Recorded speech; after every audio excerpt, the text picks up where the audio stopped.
Aroma ടിവിയുടെ എല്ലാ മാന്യ ശ്രോതാക്കൾക്കും വേഗം വരുന്ന കർത്താവായ യേശു ക്രിസ്തുവിന്റെ തിരുനാമത്തിൽ വന്ദനത്തെയും സ്വാഗതത്തെയും അറിയിക്കുന്നു. അനുഗ്രഹീതവും മനോഹരവുമായ നല്ല നിമിഷങ്ങൾക്കായി, നല്ല ദിവസത്തിനായി ഞാൻ കർത്താവിന് സ്തോത്രം ചെയ്യുന്നു. ഇന്ന് നമ്മുടെ ക്ഷണം സ്വീകരിച്ച് നമ്മോടൊപ്പം ജോയിൻ ചെയ്തിരിക്കുന്നത് നേപ്പാളിൽ മിഷണറി ദൗത്യത്തിലായിരിക്കുന്ന കർത്താവിന്റെ വിലപ്പെട്ട ദാസ പാസ്റ്റർ ടി.യു. ജോസ് അവറുകളാണ്. തന്റെ ജീവിതാനുഭവം, ഹൃദയത്തെ തൊട്ട് സംസാരിക്കുന്ന ഒത്തിരി ജീവിതാനുഭവങ്ങൾ അരോമ ടി വി പ്രേക്ഷകരുമായിട്ട് പങ്കുവയ്ക്കുകയാണ്. തീർച്ചയായിട്ടും പ്രേക്ഷകർ ഈ സാക്ഷ്യം ആദ്യ അവസാനം കേൾക്കണം. സ്കിപ്പ് ചെയ്യാതെ ഈ സാക്ഷ്യം നിങ്ങൾ കേൾക്കുക. അവിടെയുള്ള പ്രവർത്തനങ്ങളെ ഓർത്ത് നിങ്ങൾ പ്രാർത്ഥിക്കണം. നിങ്ങളുടെ പ്രിയപ്പെട്ടവർക്ക്, സുഹൃത്തുക്കൾക്ക് ഷെയർ ചെയ്ത് കൊടുക്കണം.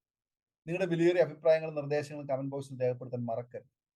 ഞങ്ങളുമായി ബന്ധപ്പെടുവാൻ നിങ്ങൾ ആഗ്രഹിക്കുന്നുവെങ്കിൽ, അല്ല ഒരു പ്രാർത്ഥനാ വിഷയം ഞങ്ങളുമായി പങ്കുവയ്ക്കാൻ നിങ്ങൾ ആഗ്രഹിക്കുന്നുവെങ്കിൽ, സ്ക്രീനിൽ കാണുന്ന വാട്സപ്പ് നമ്പറിൽ ഞങ്ങളെ അറിയിക്കൂ.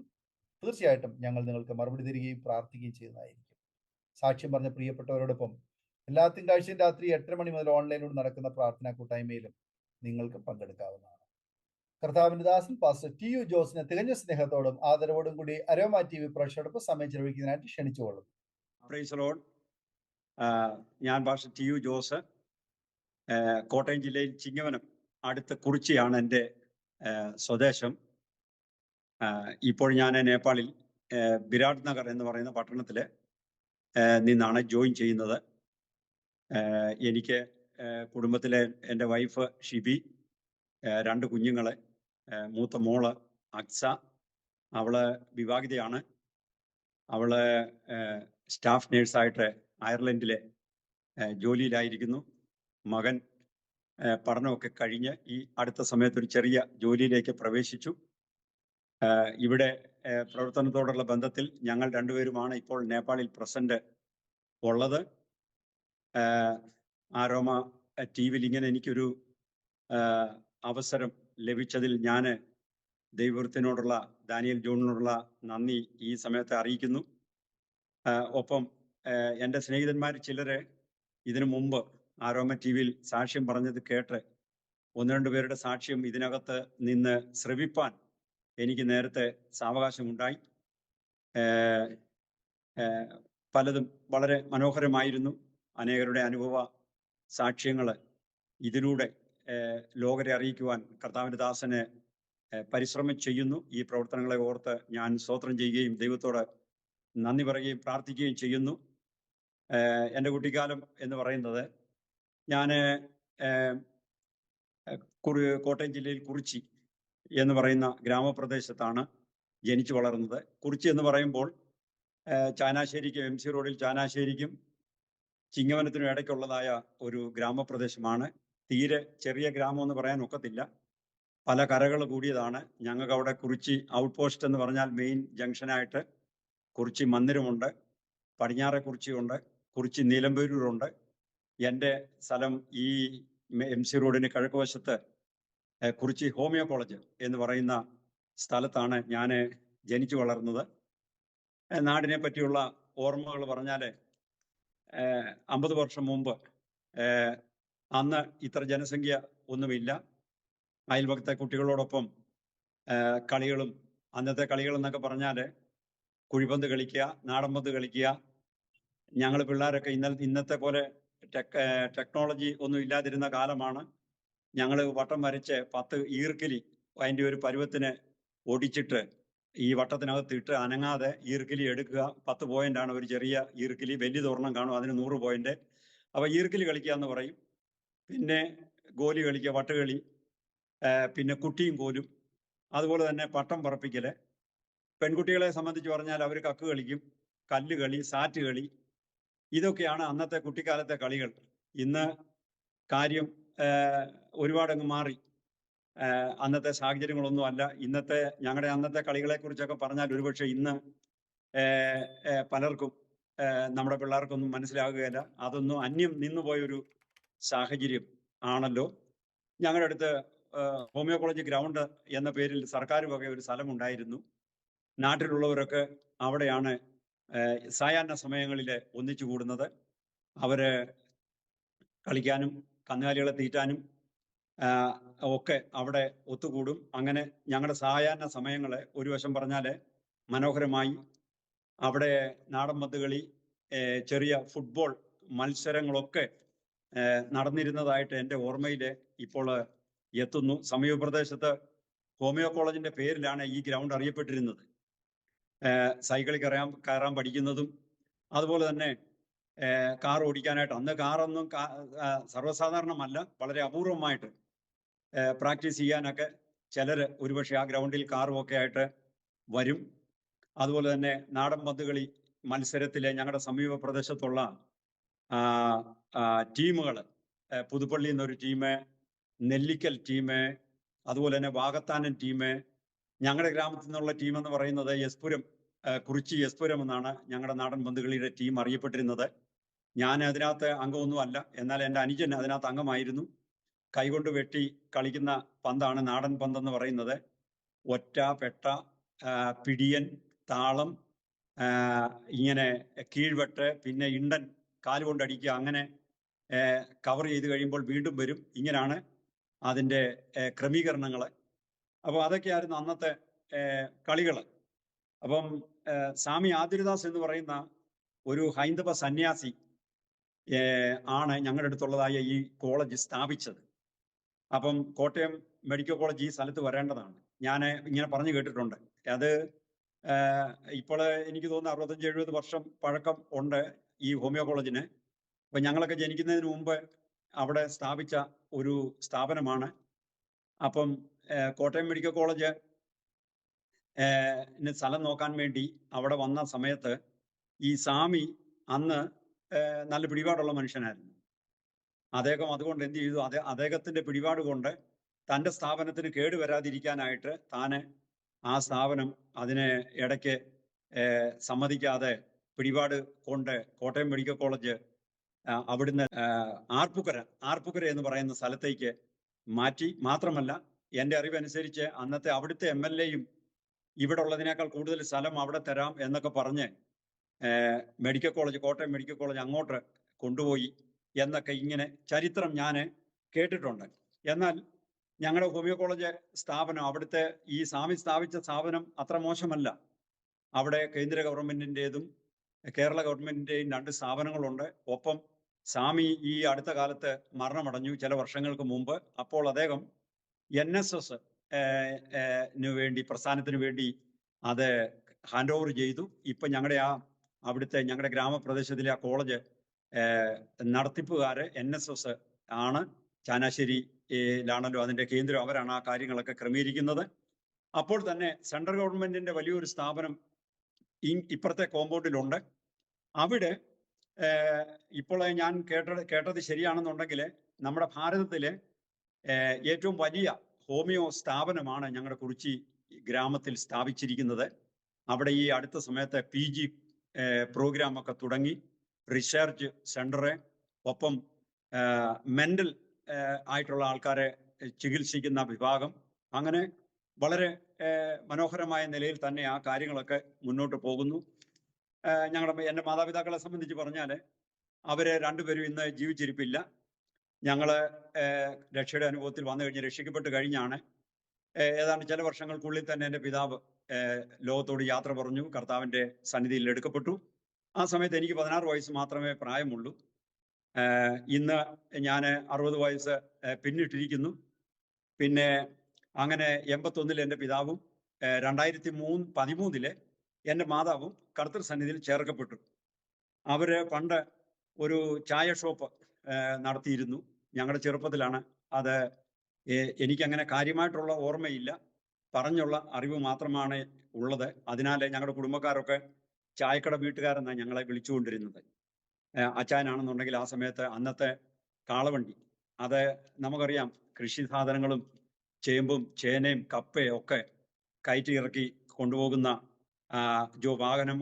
ഇന്ന് ഒരുപക്ഷെ വലിയ ലോറിയോ അതുപോലുള്ള ട്രക്കൊക്കെ ഉള്ളതുപോലുള്ളൊരു സംരംഭമാണ് കാളവണ്ടിയിലാണ് അന്നത്തെ കയറ്റിറക്കങ്ങൾ മുഴുവനും. അത് ഞാൻ ഓർക്കുന്നുണ്ട്. എനിക്ക് ഞങ്ങളുടെ അമ്മ പറഞ്ഞും കേട്ടിട്ടുണ്ട് കുറച്ച് കാര്യങ്ങൾ. നാട്ടിൽ നിന്നുള്ള ചേമ്പും ചേനയും അതുപോലെ തന്നെ കപ്പയും സാധനങ്ങളും ഒക്കെ ആയിട്ട് കോട്ടയം ചന്തയിലും ചാനാശ്ശേരി ചന്തയിലും ഒക്കെ രാത്രി ഒരു 8 മണി 9 മണിയോടുകൂടെ കൊണ്ടുപോകും. അവിടെ ചെന്ന് ഇറക്കി കഴിഞ്ഞ് തിരിച്ച് വരുമ്പോൾ അച്ചായനെ കാളവണ്ടിയെ കിടന്നുറങ്ങും. വഴികൾ പിന്നിട്ട് ഈ കാള, നമ്മുടെ ബൈബിളിലുണ്ടല്ലോ, കാള തന്റെ ഉടവിനെയും കഴുത യജമാനന്റെ പുൽത്തൊട്ടിയൊക്കെ അറിയുന്നത് എന്ന് പറഞ്ഞതുപോലെ കോട്ടയം ചന്തയെന്നോ ചാനാശ്ശേരി ചന്തയെന്നോ തിരിച്ച് ലോഡിറക്കി തിരിച്ചു വരുന്ന സമയത്ത് അച്ചായൻ ഉറങ്ങിപ്പോകും. പക്ഷെ ഈ കാള വരുന്ന വഴിക്ക് പല ടേണിംഗ് പോയിന്റുകളുണ്ട്. ഒരു സ്ഥലത്തോട്ടും പോകാതെ ഞങ്ങളുടെ കുറിച്ചി ജംഗ്ഷനിൽ വരുമ്പോൾ അത് തിരിഞ്ഞ് വന്ന് ഞങ്ങളുടെ വീട്ടിലോട്ടുള്ള അതിന്റെ കവാടത്തിൽ കയറി നിൽക്കുമ്പോൾ കാളവണ്ടിയുടെ അനക്കം കേട്ടോണ്ട് അമ്മ ഉണർന്ന് നോക്കുമ്പോൾ ചിലപ്പോൾ അച്ചായൻ കിടന്നുറങ്ങുമായിരിക്കും വണ്ടിയിൽ. അത്രമാത്രം ഉത്തരവാദിത്തോടു കൂടി കാള വന്ന് നിൽക്കുന്ന കഥകളൊക്കെ ഞങ്ങൾ പറഞ്ഞ് ചെറുപ്പത്തിൽ കേട്ടിട്ടുണ്ട്. ഏതായാലും ആ കാലം അത് അങ്ങനെ. അതിനുശേഷം അമ്മ ഞങ്ങളുടെ പിതാവ് 40 കൊല്ലം മുമ്പ് മരണമടഞ്ഞു. രണ്ടാമത്തെ ജ്യേഷ്ഠനാണ് കുടുംബത്തിന്റെ കൂടുതൽ കാര്യങ്ങളെ ഏറ്റെടുക്കുകയും ചെയ്യുകയും ചെയ്തത്. അമ്മയെ സംബന്ധിച്ച് പറഞ്ഞാൽ അമ്മ ഒരു നല്ല സുവിശേഷകയായിരുന്നു. ഞാൻ എൻ്റെ പഠനത്തെക്കുറിച്ച് പറഞ്ഞാൽ ഞങ്ങളുടെ സമീപ പ്രദേശത്ത് തന്നെ ഒരു സർക്കാർ സ്കൂള് HWLP എന്ന് പറയും, കരിജന ക്ഷേമ വകുപ്പിന്റെ ഒരു സ്കൂളിലാണ് എൻ്റെ പ്രാഥമിക വിദ്യാഭ്യാസം പൂർത്തിയാക്കിയത്. അത് കഴിഞ്ഞേച്ച് ഞങ്ങൾ അടുത്ത് തന്നെ ഈഴവ മാനേജ്മെന്റ് SNDP മാനേജ്മെന്റിന്റെ ഒരു ഹൈസ്കൂള്, AV ഹൈസ്കൂൾ എന്ന് പറയും, അദ്വൈതമ വിദ്വാശ്രമം, അവിടെയാണ് ഞാൻ എൻ്റെ ഹൈസ്കൂൾ വിദ്യാഭ്യാസം പൂർത്തിയാക്കിയത്. അതിനുശേഷം 81-ൽ ഞാൻ SLC പാസ്സായി. അന്ന് +2 അല്ല, പ്രീ ഡിഗ്രിയാണ്. നാട്ടകം ഗവൺമെന്റ് കോളേജിൽ പ്രീ ഡിഗ്രി പഠിക്കാനുള്ളതായ ഒരു സാഹചര്യവും എനിക്ക് ലഭിച്ചു. അങ്ങനെ അത് കഴിഞ്ഞാണ് ഞാൻ കർത്താവിന്റെ വേലയ്ക്ക് വേണ്ടി തിരിയുന്നത്. ആ സമയത്ത് എനിക്ക് ദൈവവേലയ്ക്കുള്ള വിളിയും കാര്യങ്ങളും ഒക്കെ ഉണ്ടായി. ഈ സമയത്ത് ഇതിനു മുമ്പ് ഉണ്ടായതായ 1-2 സംഭവങ്ങൾ എന്ന് പറയുന്നത്, മരണത്തെ പല വട്ടം അഭിമുഖീകരിക്കേണ്ട ഒരു സാഹചര്യം ഉണ്ടായി. ഞാൻ 3-ാം ക്ലാസ്സിൽ പഠിക്കുമ്പോഴാണ് ഞങ്ങളുടെ വീടിന് സമീപ പ്രദേശത്ത് കുളമുണ്ട്, അവിടെ കുളിക്കാനൊക്കെ ഞങ്ങൾ പോകും. അപ്പം ഉച്ച കഴിഞ്ഞായിരുന്നു ഞങ്ങളുടെ പരീക്ഷ. അപ്പം ഞാൻ 3-ാം ക്ലാസ്സിൽ പഠിക്കുന്ന സമയത്ത് എൻ്റെ സ്നേഹിതര് 2 പേര് ഈ കുളക്കരയിൽ താമസിക്കുന്നവരുണ്ട്. രാവിലെ 10 മണിയാകുമ്പം വീട്ടിൽ നിന്ന് ഇറങ്ങി അവരോടൊപ്പം ഈ കുളത്തിൽ ചെന്ന് ചാടാനും മറിയാനും. ഒരു ദിവസം എന്ത് പറ്റിയെന്ന് ചോദിച്ചാൽ, വെള്ളക്കൂടുതലുള്ള സ്ഥലത്ത് എൻ്റെ കൂട്ടുകാരൻ എന്നെ തോളിൽ വെച്ചുകൊണ്ട്, നീ എൻ്റെ തോളിൽ ഇരുന്നാൽ മതി, കൊണ്ടുപോകാൻ, ഞാൻ അപ്പുറത്തോട്ട് കൊണ്ടുപോകാമെന്നും പറഞ്ഞ് ഇവൻ കൊണ്ടുപോയി. നമുക്കറിയാമല്ലോ, വെള്ളത്തിൽ മുങ്ങിക്കഴിഞ്ഞാൽ പിന്നെ അവന് നീന്തറിയാം, നല്ല ഒന്നാം തരമായിട്ട് നീന്തി കയറാൻ അറിയാം. പക്ഷേ ഞാൻ അവനെ വട്ടം പിടിച്ചത് കൊണ്ട് ആകെപ്പാടെ കുഴഞ്ഞു. ഞങ്ങൾ 2 പേരും മുങ്ങി താഴുന്ന സമയത്ത് 3-ാമൻ കരയിൽ നിന്ന് സോപ്പിട്ടുകൊണ്ടിരിക്കുകയാണ്. പുള്ളി ചാടി വന്ന് ഏതായാലും കൊള്ളാം എൻ്റെ പിടിച്ച് വലിച്ച് കരയ്ക്ക് കയറ്റി. ഞാൻ വയറ് നിറച്ച് വെള്ളം കുടിച്ചു. ആ സമയത്ത് എല്ലാം മൂടും നഷ്ടപ്പെട്ടു. ഏതായാലും കൊള്ളാം, ജീവൻ തിരിച്ചു കിട്ടിയ ആ സന്തോഷത്തിൽ ഏതായാലും കൊള്ളാം, പരീക്ഷയൊക്കെ കഴിഞ്ഞ് വീട്ടില് ആ കാര്യമൊന്നും പറഞ്ഞില്ല, ഭയപ്പെട്ട്. അങ്ങനെ ഒരു സമയം അത് കഴിഞ്ഞേച്ച് ഞങ്ങൾ രക്ഷിക്കപ്പെട്ടൊക്കെ കഴിഞ്ഞ് ഞാൻ രക്ഷിക്കപ്പെട്ട് കഴിഞ്ഞു. ഞങ്ങൾ അന്നേരം സുവിശേഷ വേലയ്ക്ക് വേണ്ടി ഇറങ്ങിയില്ല. ആ സമയത്ത് ഒരുപാട് സുവിശേഷീകരണ പ്രവർത്തനങ്ങൾ, കൺവെൻഷനുകൾ, ഞാൻ പാസ്റ്റർ BA തമ്പിയുടെ ചർച്ചിനോടുള്ള ബന്ധത്തിൽ ന്യൂ ഇന്ത്യ ചർച്ച് ഓഫ് ഗോഡിലെ ഞങ്ങളുടെ മാതൃസഭ, ആ കാലത്ത് ആരംഭ പ്രവർത്തനമാണ് ആ പ്രസ്ഥാനത്തിന്റെ. നീലമ്പേരിയിലും പള്ളത്തും ഒക്കെ ഒരുപാട് കൺവെൻഷനുകൾ നടക്കുമ്പോൾ ഞങ്ങൾ 4 മണിക്ക് സ്കൂളിൽ നിന്ന് വന്ന് ഈ കൺവെൻഷൻ, അന്നത്തെ ഉത്സാഹം, ട്രാക്റ്റ് ഒക്കെ എടുത്തുകൊണ്ട് നടന്നാ പോകുന്നത്. ഞങ്ങൾ ഇവിടുന്ന് പള്ളത്ത് പോകാനും ഒരുപക്ഷെ നീലമ്പേരി പോകാനൊക്കെ ബസ് ചാർജ് അന്ന് 15 പൈസ, 20 പൈസയേ ഉള്ളൂ. ആ സ്ഥാനത്ത് അത് കയ്യിലുണ്ടെങ്കിലും നടന്നേ പോകത്തുള്ളൂ. അതിന് കടലമുട്ടായി മേടിക്കും. കടലമുട്ടായി മേടിച്ച് കഴിച്ചേച്ച് ഈ 3 കിലോമീറ്റർ 4 കിലോമീറ്റർ ദൂരം നടന്നു പോകുമ്പോൾ കൂട്ടുകാരൊക്കെ ഉണ്ട്, അവരോടൊപ്പം ചേർന്ന് ട്രാക്റ്റും, ഞാനിപ്പോഴും ഓർക്കുന്നുണ്ട്, ഇതാ ഞാൻ വേഗം വരുന്നു, തമ്പിയുടെ ഹൃദയം എന്നൊക്കെയുള്ള ട്രാക്റ്റ് കൊടുക്കുന്ന. ഇന്നൊരു പക്ഷേ ഞാൻ ചിലപ്പോൾ ഓർക്കും, ഇന്ന് ഞാൻ സുശേഷകനാണ്, ഇന്ന് ചെയ്യുന്നതിൽ ഒരുപക്ഷെ കൂടുതൽ പ്രവൃത്തി അന്ന് ചെയ്തു എന്ന് ചിലപ്പോഴേ എനിക്ക് ഫീലിംഗ് ഉണ്ടായിട്ടുണ്ട്. അങ്ങനെ ഞങ്ങൾ യോഗത്തിനൊക്കെ പോകും. അപ്പം യോഗം കഴിയുമ്പോഴത്തേക്കിന് അന്ന് ഫിലിം ഷോ ഉണ്ട്, സാധു സുന്ദർ സിംഗിന്റെ ഫിലിം ഷോ, ജീസസ് ഫിലിം, ഇതൊക്കെ അരമണിക്കൂർ വെച്ച് 4 റോൾ ഉള്ളത് അരമണിക്കൂർ വെച്ച് 4 ദിവസം കൺവെൻഷൻ ഉണ്ട് കാണിക്കും. അതുകൂടെ കാണാനാണ് അന്നത്തെ സാഹചര്യം എന്ന് പറയുന്നത്. ആൾക്കാർ ഇതൊക്കെ പ്രതീക്ഷിച്ച കൂടി വരുന്നത്. അപ്പൊ അങ്ങനെ ഫിലിം കാണിച്ചു കഴിഞ്ഞ് ഇത് റീവൈൻഡ് ചെയ്യുന്ന സമയത്ത് ഞങ്ങളുടെ വലിയ പാസ്റ്ററാണ്, അദ്ദേഹത്തോടൊപ്പം എൻ്റെ ജ്യേഷ്ഠ സഹോദരന്മാർ 2 പേരുണ്ട്. നമ്മൾ പയ്യനാണ്, 7-ാം ക്ലാസ്സിലും 8-ാം ക്ലാസ്സിലും ഒക്കെ പഠിക്കുന്ന സമയം. ഈ ഫിലിം കണ്ടപ്പോൾ അതേ കയറി ഒന്ന് തൊടാൻ തോന്നി, തൊട്ടു. പക്ഷേ കറണ്ട് ആയിരുന്നു. ഈ മെഷീനും ഇതിന്റെ കറങ്ങുന്ന ചക്രവും എല്ലാം കൂടെ എന്നെ എടുത്ത് അടിച്ച് എൻ്റെ പുറത്ത് വീണു.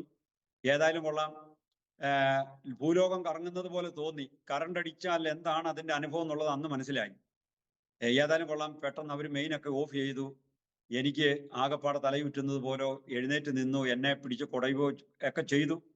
അവിടുന്ന് തിരിച്ച് 3 കിലോമീറ്റർ നടന്ന വഴിയിൽ ഞാൻ എൻ്റെ ജ്യേഷ്ഠന്മാരോടൊപ്പം ഞാൻ രക്ഷപ്പെട്ടല്ലോ എന്ന് കരുതി അവരും സന്തോഷം. പക്ഷെ എനിക്ക് ഒരക്ഷരം പോലും മിണ്ടാൻ തോന്നിയില്ല. അങ്ങനെ ഏതായാലും കൊള്ളാം, ഞാൻ പിന്നീട് അത് മനസ്സിലാക്കിയ കർത്താവ് തന്റെ വേലയ്ക്ക് വേണ്ടി എന്നെ കണ്ടിരുന്നു. അതുകൊണ്ടാണ് ഈ മരണത്തിന്റെ മുഖങ്ങളിൽ നിന്നൊക്കെ എന്നെ രക്ഷിച്ചത്. മൂന്നാമതായിട്ട് എൻ്റെ വേറൊരു ജ്യേഷ്ഠ സഹോദരന്റെ കല്യാണത്തിന് കാറ് വിളിച്ചു. കാറ് വന്നു കഴിഞ്ഞേച്ച് അതിന്റെ ഡിക്കിയിൽ കുറച്ച് സാധനങ്ങൾ വെച്ചിരുന്നു. അതെടുക്കാൻ മറന്നുപോയി. അങ്ങനെ ഇരിക്കുന്ന സമയത്ത് എന്ത് പറ്റിയെന്ന് ചോദിച്ചാൽ, എടുക്കാൻ വേണ്ടി കല്യാണം എല്ലാവരും കഴിഞ്ഞ് പെണ്ണും ചെറുക്കനും എല്ലാം വീട്ടിൽ വന്നു. ഞാനൊരു ചെറിയ സൈക്കിളിലെ മെയിൻ റോഡിൽ ചെന്നപ്പോഴത്തേക്കിന് മറ്റൊരു കാറുകാരൻ എന്നെ ഇടിച്ച് ഞാൻ മേളിൽ കൂടെ ബോൾ കറങ്ങുന്നത് പോലെ കറങ്ങി വന്ന് താഴെ വീണു. ഫ്രണ്ടിൽ ഒരു ട്രാൻസ്പോർട്ട് ബസ് ഉണ്ടായിരുന്നു. ആ ബസ്സിന്റെ മേളിൽ കൂടെ ഞാൻ ഇടംവലം നോക്കാതെ ക്രോസ് ചെയ്തത് കൊണ്ടാണ് അത് സംഭവിച്ചത്. ഏതായാലും കൊള്ളാം, എനിക്കൊന്നും മനസ്സിലായില്ല. ഞാൻ ഏതോ ഒരു ഭൂലോകത്തിൽ നിൽക്കുന്നത് പോലെ ഒരു അനുഭവമാണ് അന്നേരം ഉണ്ടായത്. ആൾക്കാരൊക്കെ ഓടിക്കൂടി. എനിക്കൊന്നും മനസ്സിലാകുന്നില്ല. ചില മിനിറ്റുകൾ എടുത്തു എനിക്ക് ലക്കും ലഗാനും ഉണ്ടാകാനായിട്ട്. ഏതായാലും കൊള്ളാം, അത്ഭുതകരമായി അവിടുന്ന് വിടിവിക്കപ്പെട്ടു. 4-ാം തവണ എന്ന് പറയുന്നത് ഞാൻ സുവിശേഷ വേലയ്ക്ക് വേണ്ടിയൊക്കെ വിളിയുണ്ടായി. എന്നിട്ടും അതിനെ ചെവി കൊടുക്കാതെ നടക്കുന്ന സമയത്ത് ആന്ധ്രയിൽ ഞാൻ ഒരു ചെറിയ ജോലി കിട്ടി. പ്രീ ഡിഗ്രിക്ക് ശേഷം ആന്ധ്രയ്ക്ക് കടന്നുപോയി. അവിടെ ചെന്ന് ഞാൻ മഞ്ഞപ്പിത്ത ബാധിതനായി. പോകുന്ന സമയത്ത് അന്നത്തെ ഞങ്ങളുടെ ലോക്കൽ ദൈവവൃത്യൻ മീനടം സ്വദേശിയായ ഒരു പാസ്റ്റർ എന്നോട് പറഞ്ഞു, മോനെ, നീ ഇപ്പൊ പോകുന്നെങ്കിലും നിന്നെ കർത്താവ് അവന്റെ വേലയ്ക്ക് കണ്ടിരിക്കുന്നത്, അതുകൊണ്ട് പോകുന്നത് കൊള്ളാം, പോയിച്ച് തിരിച്ചു വരണം എന്നിങ്ങനെ പറയുകയുണ്ടായി. പ്രിയപ്പെട്ടവര്, ഏതായാലും എനിക്കത് അത്ര ഇഷ്ടപ്പെട്ടില്ല. പക്ഷേ ദൈവത്തിന്റെ പദ്ധതിയിൽ ആ ഉദ്ദേശം ഉണ്ടായിരുന്നത് കൊണ്ട് 1 വർഷം കഴിഞ്ഞപ്പോൾ എന്നെ തിരിച്ചു കൊണ്ടുവരുവാൻ വേണ്ടിയുള്ള ക്രമീകരണങ്ങൾ നടന്നു. ഞാൻ മഞ്ഞപ്പിത്തം മലേറിയ ബാധിച്ച് ശയ്യാവലംബനായി. അന്ന് എനിക്ക് ഇന്നത്തെ ഓർമ്മയുണ്ട്. 84-ലെ സംഭവമാണ്. ഡോക്ടർ രേലിയാമ്മ എന്ന് പറയുന്ന ഒരു ഡോക്ടർ മലയാളി വിശാഖപട്ടണത്തുണ്ടായിരുന്നു. ഞാൻ അവരെ ചെന്ന് കണ്ടു. എന്നോട് ചോദിച്ചു, കൂടെ ആരും ഇല്ലേന്ന് ചോദിച്ചു. ജ്യേഷ്ഠനെ കൂട്ടിക്കൊണ്ട് വരാൻ പറഞ്ഞു. അന്ന് എനിക്ക് ശകലം മരുന്നൊക്കെ തന്ന് വിട്ടു. യൂറിൻ പരിശോധിക്കാനായിട്ട് പിറ്റേ ദിവസം കൊണ്ടുചെല്ലാൻ പറഞ്ഞു. ഞാൻ യൂറിൻ്റെ കളറ് ശരിക്ക് പറഞ്ഞാൽ മഞ്ഞയായിരുന്നില്ല, ചുമലയായിരുന്നു. ബ്ലഡ് കൊണ്ട് കൊടുക്കുന്നത് പോലെ. മഞ്ഞപ്പിത്തം കൂടി. എന്നിട്ട് എൻ്റെ ജ്യേഷ്ഠനെ വിളിച്ച് രഹസ്യമായിട്ട് ഡോക്ടർ പറഞ്ഞു, ചെറുക്കനെ കൊണ്ട് പെട്ടെന്ന് വണ്ടി കയറിക്കോ, അല്ലെങ്കിൽ ചിലപ്പം ശവം ഇവിടുന്ന് കൊണ്ടുപോകാനൊക്കത്തുള്ളൂ എന്ന് പറഞ്ഞ്, അങ്ങനെ അന്ന് രാത്രി തന്നെ ഞാൻ ഇന്നത്തെ പോലെ ഓർക്കുന്നു, വിശാഖപട്ടണത്തുനിന്ന് ബീഹാറിലെ ബൊക്കോറ സ്റ്റീൽ സിറ്റിയിൽ നിന്ന് ആലപ്പുഴയ്ക്കുള്ള വണ്ടി, ആ വണ്ടിയിലാണ് ഞാൻ കയറി വന്നത്. അവിടുന്ന് സീറ്റില്ല, രജിസ്ട്രേഷൻ ഇല്ല. ഏതായാലും കൊള്ളാം, എൻ്റെ മറ്റൊരു ജ്യേഷ്ഠനൂടെ അവിടെ ഉണ്ടായിരുന്നു. അദ്ദേഹം പട്ടാളക്കാരുടെ ഒരു കമ്പാർട്ട്മെന്റിൽ ചെന്ന് റിക്വസ്റ്റ് ചെയ്ത് അവരുടെ പെട്ടിയുടെ പുറത്ത് എനിക്ക് ഇരിക്കാൻ സൗകര്യം തന്നു. അങ്ങനെയാണ് നാട്ടിലെത്തിയത്. അത് കഴിഞ്ഞ് ചെന്നൈ ആശുപത്രി കൊണ്ടുപോയി. ഞാൻ വിവരിച്ചത് പറയാനുള്ളതായ സാഹചര്യം കുറവാണല്ലോ. അതുകൊണ്ട് ഏതായാലും കൊള്ളാം, കർത്താവ് സൗഖ്യം തന്നു. സുവിശേഷത്തിന് വേണ്ടി ഞാൻ എന്നെ തന്നെ വേർതിരിക്കുകയും സമർപ്പിക്കുകയും ചെയ്തു. അത് കഴിഞ്ഞ് രോഗമൊക്കെ മാറിക്കഴിഞ്ഞപ്പോഴത്തേക്കിന് എനിക്ക് പിന്നീട് വീണ്ടും ജോലിക്ക് പോകണമെന്നുള്ളൊരു ചിന്തയുണ്ടായി. അങ്ങനെ ഇരിക്കുന്ന സമയത്ത് വീണ്ടും 1955 ഫെബ്രുവരി മാസം വീണ്ടും ഞാൻ രോഗിയായി. അത് കഴിഞ്ഞപ്പോഴത്തേക്കിന് കോട്ടയത്തുള്ളൊരു ആശുപത്രിയിൽ എന്നെ അഡ്മിറ്റ് ചെയ്തു. അതീവ ഗുരുതരം. പകൽ മുഴുവനും മലേറിയ ഉള്ളത് കൊണ്ട് പകൽ മുഴുവനും വിറയ്ക്കും. രാത്രിയാകുമ്പോൾ ഒരു ആശ്വാസമുണ്ട്. അവിടുന്ന് പ്രാഥമിക ചികിത്സകളൊക്കെ നൽകി. അല്പം കുറവെന്ന് കണ്ടപ്പോൾ അവർ ഡിസ്ചാർജ് ചെയ്തു. പക്ഷേ എനിക്ക് ഒരു മാറ്റം വന്നില്ല. അതുകൊണ്ട് എന്തുപറ്റി, മാർച്ചിൽ 3-ാം തവണ വീണ്ടും എന്നെ മഞ്ഞപ്പിത്തം ബാധിക്കുവാനിടയായി തീർന്നു. മഞ്ഞപ്പിത്തം ബാധിച്ചു. ഞാൻ വീണ്ടും ആ ആശുപത്രി തന്നെ എന്നെ കൊണ്ടുപോയി. ഡോക്ടർ ആകമാനം പരിശോധിച്ചിട്ട്, അന്നെൻ്റെ ഉപ്പാപ്പനുണ്ടായിരുന്നു, എൻ്റെ ഫാദറിൻ്റെ അനിയനെ വിളിച്ച് പറഞ്ഞു, ഇവനെ ഞങ്ങൾ നോക്കിയിട്ട് ശരിയാകുന്നില്ല, അതുകൊണ്ട് മെഡിക്കൽ കോളേജിലേക്ക് കൊണ്ടുപോക്കൂ, രക്ഷപ്പെടാൻ സാധ്യത കുറവാണ് എന്ന്. അതൊക്കെ എന്നോട് പിന്നീടാണ് പറയുന്നത്. ഏതായാലും കൊള്ളാം, മാർച്ച് മാസത്തിൽ എന്നെ അവിടെ നിന്ന് കോട്ടയം മെഡിക്കൽ കോളേജിൽ കൊണ്ടുപോയി. ഞാൻ അവിടെ ചെന്ന് കിടക്കുന്ന സമയത്ത് എനിക്ക് കാര്യമായി മരുന്നൊന്നും തരുന്നില്ല. ട്രിപ്പ് തരും. ദിവസം രാവിലെയും വൈകിട്ടും ആഹാരം കഴിച്ചില്ല 4 ദിവസം. ഇന്നാണെങ്കിൽ ഉപവാസം എടുക്കാൻ പ്രയാസം. അന്ന് പക്ഷേ 4 ദിവസം കിടന്നിട്ട് എനിക്ക് ഒരു വിശപ്പോ ദാഹമോ ഒന്നും ഉണ്ടായിരുന്നില്ല. പരിശോധനയെല്ലാം കഴിഞ്ഞു. ഈ അവസരത്തില് ഒരു ദൈവദാസിക്ക് ചങ്ങനാശ്ശേരിയിലാണ് അന്ന് ഞങ്ങളുടെ പ്രസ്ഥാനത്തിന്റെ കേന്ദ്രം. അവിടെ ഉപവാസ പ്രാർത്ഥനയ്ക്ക് വന്ന ഒരു ദൈവദാസി, പ്രവചന ശുശ്രൂഷയുള്ള ഒരു ദൈവദാസി നാഗർകോവിൽ നിന്ന് ഉപവാസ പ്രാർത്ഥനയ്ക്ക് വന്നതാണ്. ഇവിടെ വന്ന് അവർക്ക് ദൈവാത്മാവ് വെളിപ്പെട്ടു. എൻ്റെ ജ്യേഷ്ഠൻ എന്ന സുവിശേഷ വേലക്കാരനാണ്. അങ്ങനെ അവിടെ ഞങ്ങളുടെ പാർഷയുടെ വൈഫിനോട് ഈ കാര്യം പറഞ്ഞു. കുറിച്ചി ബേബിച്ചൻ എന്ന് പറയുന്ന ആളിന്റെ വീട്ടിൽ പോകണം, എനിക്ക് അവർക്ക് വേണ്ടി പ്രാർത്ഥിക്കണമെന്ന് പറഞ്ഞ് എന്നെക്കുറിച്ചുള്ള വെളിപ്പാട് ദൈവം ആ സഹോദരിക്ക് കൊടുത്തു. അവർ ഞങ്ങളുടെ കുറിച്ചി വീട്ടിൽ വന്നു. ആ സമയത്ത് ഞാൻ മെഡിക്കൽ കോളേജിൽ അത്യസ്ത നിലയിൽ കിടക്കുകയാണ്. ഇവർ വന്നപ്പോൾ എൻ്റെ അനുജനെ ഹോസ്പിറ്റലിലാക്കിയിട്ട് അമ്മ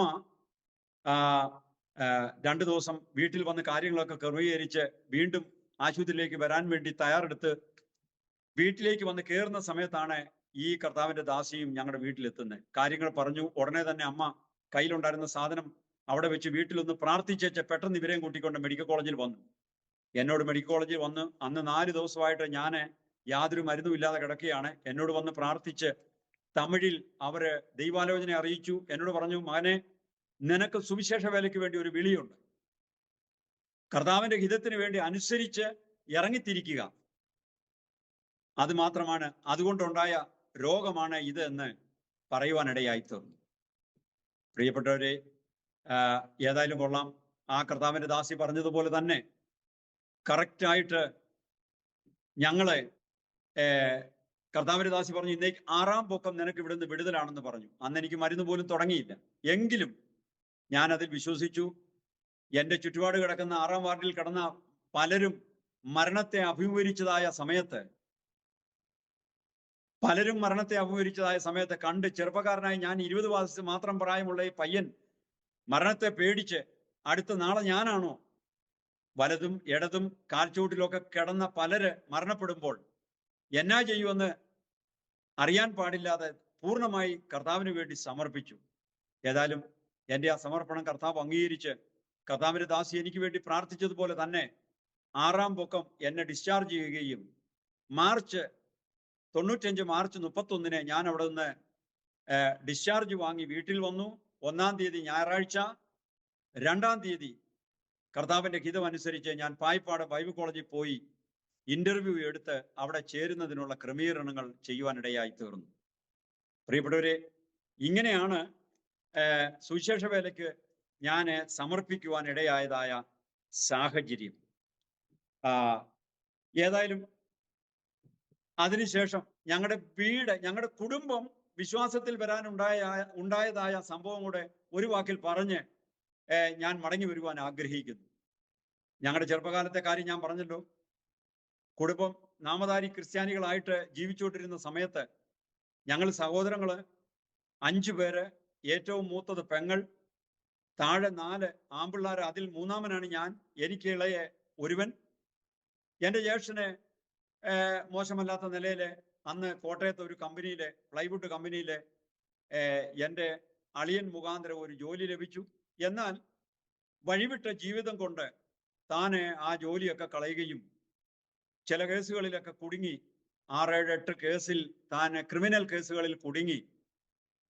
കോളേജിൽ പഠിക്കാൻ വന്ന ഒരു യുവ സഹോദരൻ ആയിട്ട് കമ്പനി കൂടി. അദ്ദേഹം അന്നത്തെ കാലത്ത് എവിടുന്നോ തോക്കുമൊക്കെ ആയിട്ടാണ് വന്നത്. പയ്യെ കൂട്ടുകൂടി എൻ്റെ ജ്യേഷ്ഠനെ ആ തോക്ക് വാങ്ങി മറ്റ് 2 പേരുമായി ചില സ്ഥലങ്ങളിലൊക്കെ പോയി ചിലരെ ഭീഷണിപ്പെടുത്തി പണം വാങ്ങുകയും അങ്ങനെയൊക്കെയുള്ള കേസുകളിൽപ്പെട്ട ഒടുവിൽ പോലീസിനാൽ പിടിക്കപ്പെട്ടു കഴിഞ്ഞ് ആരുമില്ല, ജയിലിലാണ്, ജാമ്യം എടുക്കാൻ ആളില്ല. വളരെ ശോചനീയമായ നിലയിൽ ഞങ്ങളുടെ കുടുംബം മുന്നോട്ട് പോയിക്കൊണ്ടിരിക്കുന്ന സാഹചര്യത്തിൽ വീട്ടുകാരും നാട്ടുകാരും ഒക്കെ ഞങ്ങളെ ഉപേക്ഷിച്ചു. ഞങ്ങളുടെ വീട്ടിലാരും വരത്തില്ല, ഞങ്ങളുടെ ബന്ധുക്കാരും കയറി നോക്കത്തില്ല. ഇളയ 2 കുഞ്ഞുങ്ങള്. എൻ്റെ 2-ാമത്തെ ജ്യേഷ്ഠൻ സമീപ പ്രദേശത്തുള്ള ഒരു സോമില്ലിൽ അന്ന് ജോലി ചെയ്യുന്നു. ഫാദർ ആ സമയത്ത് കാര്യമായി ജോലിയൊന്നും ചെയ്യാൻ കഴിയാതെ താന് വയസ്സ് കഴിഞ്ഞപ്പോൾ ക്ഷീണിതനായി. കുടുംബം പോറ്റിക്കൊണ്ടിരുന്നത് 2-ാമത്തെ ജ്യേഷ്ഠനാണ്. ഇദ്ദേഹം മൂത്ത ജ്യേഷ്ഠൻ പോലീസിൽ പിടിക്കപ്പെട്ടു. അങ്ങനെയായിരിക്കുന്ന സാഹചര്യത്തില് ഒന്നും ചെയ്യുവാൻ കഴിയാതെ പോലീസുകാർ കൂടെ കൂടെ ഞങ്ങളുടെ വീട്ടിൽ വരും, ജ്യേഷ്ഠനെ കൊണ്ട് തെളിവെടുപ്പിക്കുവാൻ, ഏതെല്ലാം കടകളിലെ എവിടെല്ലാം ആരെയെല്ലാം ഭീഷണിപ്പെടുത്തി ഇതെല്ലാം അറിയുന്നതിന് വേണ്ടി. ഞാനും അമ്മയും ഉണ്ട്, ഞങ്ങളുടെ വീട്ടിൽ വല്ലതും കൊണ്ടുവന്നിട്ടുണ്ടോ എന്നൊക്കെ അന്വേഷിച്ച് വരുമ്പോൾ പോലീസുകാർക്ക് കാര്യം മനസ്സിലായി. ഇവൻ ചെയ്തതൊക്കെ അവൻ തന്നെത്താൻ കൂട്ടുകാരുമായിട്ട് ചെലവഴിക്കുക, ഈ വീട്ടിൽ കഞ്ഞി വെക്കാൻ മാർഗമില്ല. കീറിയ പഴമ്പ, അന്നത്തെ കീറിയ തഴപ്പ എൻ്റെ അമ്മ ഞങ്ങളെ രണ്ടുപേരെയും മുന്നിൽ പിടിച്ച് തള്ളി പോലീസുകാരുടെ മുമ്പിലോട്ട് ഇട്ടു. എൻ്റെ സാറ്, ഇവൻ വല്ലതും ഒക്കെ ചെയ്തെങ്കിൽ ഇവൻ ഇവിടെ ഒന്നും കൊണ്ടുവന്നിട്ടില്ല, ഞാനും എൻ്റെ കുഞ്ഞുങ്ങളും പട്ടിണിയാണ്, ഞങ്ങൾ കിടക്കുന്ന ഇതാണെന്ന് പറഞ്ഞ് ഒരു 5-6 കീറിയ പഴമ്പ സാറന്മാരുടെ മുമ്പിൽ ഇട്ടുകൊടുത്തു. പിന്നീട് പോലീസുകാർ വന്നില്ല. അവർക്ക് കാര്യം മനസ്സിലായി, ഇവന് കാര്യങ്ങൾ ഉഴപ്പനായിട്ട് നടന്നെങ്കിലും ഈ വീട്ടില് 5 പൈസ കൊണ്ടുവരുവോ, ഇവർ ഇതിന്റെ പങ്കാളിത്തം വഹിക്കുകയോ ചെയ്തിട്ടില്ല എന്നുള്ളത്. ഏതായാലും കൊള്ളാം. അങ്ങനെ ഇരിക്കുന്ന സമയത്ത് താന് റിമാൻഡിൽ സബ് ജയിലിൽ കോട്ടയത്ത് കഴിയുകയാണ്. തന്നെ ഇറക്കാനോ കൊണ്ടുവരുവാനോ ഒന്നും യാതൊരു മാർഗവും ഞങ്ങളുടെ ഫാദറിന്റെ കയ്യിലില്ല. ഒരു ദിവസം 11 മണി സമയത്ത് അല്പം ആഹാരം കഴിച്ച് ഫാദർ വിശ്രമിക്കുന്ന സമയത്ത് ഒരു ദർശനം കാണുകയാണ്. 2 ദൂതന്മാര് ഞങ്ങളുടെ പപ്പ കിടന്ന മുറിയിൽ കടന്നു വന്ന കട്ടിലേൽ ഇരുന്നു. എന്നിട്ട് ചോദിക്കുകയാണ്, എടാ നീ ഉറങ്ങുകയാണോ, നീ എന്നെ ഒരു വിചാരമില്ല, നിനക്ക് ആ ചെറുക്കനെ ഇറക്കണ്ടേ? അപ്പം അച്ചായൻ മറുപടി കൊടുക്കുകയാണ്, ഞാൻ എന്ത് ചെയ്യാനാ, എൻ്റെ കുഞ്ഞുങ്ങൾക്ക് അരി വാങ്ങാൻ പോലും പൈസയില്ല, 2 ഇളയ കുഞ്ഞുങ്ങൾ ഇവിടെ ഉള്ളവര്, അവർക്ക് 1 കിലോ അരി മേടിച്ചു കൊടുക്കാൻ കാശില്ലാത്ത ഞാൻ അവനെ ഇറക്കുന്നത് എങ്ങനാ? അപ്പം നിന്റെ മകനല്ലേ, അവന് ഒരു ദോഷം വന്നപ്പോൾ എന്തെങ്കിലും ഗുണമുണ്ടായാൽ അവനെ കൊണ്ട് നിനക്കല്ലേ, അതുകൊണ്ട് നീയെ പരിശ്രമിക്കും, നടക്കും എന്ന് പറഞ്ഞു. അങ്ങനെ താനെ സ്വപ്നത്തിൽ നിന്ന് ഞെട്ടി ഉണർന്നു. ഏതായാലും ഉച്ച കഴിഞ്ഞ് കവലയ്ക്ക് ഇറങ്ങിയപ്പോൾ അവിടെ ഒരു തയ്യക്കാരനായിരുന്ന ഒരു സഹോദരൻ, അച്ചാന്റെ സ്നേഹിതൻ ഉണ്ടായിരുന്നു. അദ്ദേഹം ചോദിച്ചു, പാപ്പച്ച ചെറുക്കനെ ഇറക്കണ്ടേ? അപ്പോഴത്തേക്കിന് ഇവര് സ്നേഹിതന്മാരാണ്. ചോദിച്ചു, എൻ്റെ രവി, ഞാൻ എന്ത് ചെയ്യും, നിനക്കറിയരുതോ? ഒരു കടുങ്കാപ്പി കുടിക്കണമെന്നുണ്ടെങ്കിൽ ചിലപ്പോഴൊക്കെ ഈ കടയിൽ വന്നിരിക്കുന്നത് കൊണ്ട് നീ എനിക്ക് വാങ്ങിത്തരും, അതല്ലെങ്കിൽ അതിനുള്ള മാർഗമില്ല, നിനക്കറിയില്ല. അതല്ല പാപ്പച്ച, ശ്രമിക്ക്, നമ്മുടെ കൊച്ചനല്ലേ, നടക്കും എന്ന് പറഞ്ഞ് ഞാൻ ശകലം പൈസ തരാമെന്നും പറഞ്ഞ് 300 രൂപ കൊടുത്തു. അതുകൊണ്ടാണ് അദ്ദേഹത്തെ ജാമ്യത്തിൽ ഇറക്കിയത്. ഏതായാലും കൊള്ളാം. ചില മാസങ്ങൾ തന്നെ ജാമ്യത്തിൽ ഇറക്കാഞ്ഞത് കൊണ്ട് ചില മാസങ്ങൾ തന്നെ താന് ജയിലിൽ കിടക്കേണ്ടതായി വന്നു. എന്നാൽ അവിടെ കിടന്ന് നാമധേയ ക്രിസ്ത്യാനി, അന്ന് ആദ്യമായിട്ട് വേദപുസ്തകം കയ്യിലെടുക്കുകയും പുതിയ നിയമ പുസ്തകം വായിച്ചു തീർക്കുകയും ഒരു മാനസാന്തരത്തിന്റെ അനുഭവം ജീവിതത്തിൽ ഉണ്ടായി. താന് അവിടെ വെച്ച് പ്രതീക്ഷിച്ചു, കർത്താവേ, എനിക്കൊരു വിടുതൽ തരുന്നെങ്കിൽ ഞാൻ ഇനി നിന്റെ പൈതലായി ജീവിച്ചോളാം, എല്ലാ സമസ്ത അപരാധങ്ങളും ക്ഷമിക്കണമേ എന്ന് പറഞ്ഞൊരു പ്രാർത്ഥന താൻ നടത്തുകയുണ്ടായി. ഏതായാലും കൊള്ളാം. ഈ അവസരത്തിലാണ് ഇവിടെയും ക്രമീകരണങ്ങൾ ഉണ്ടായി.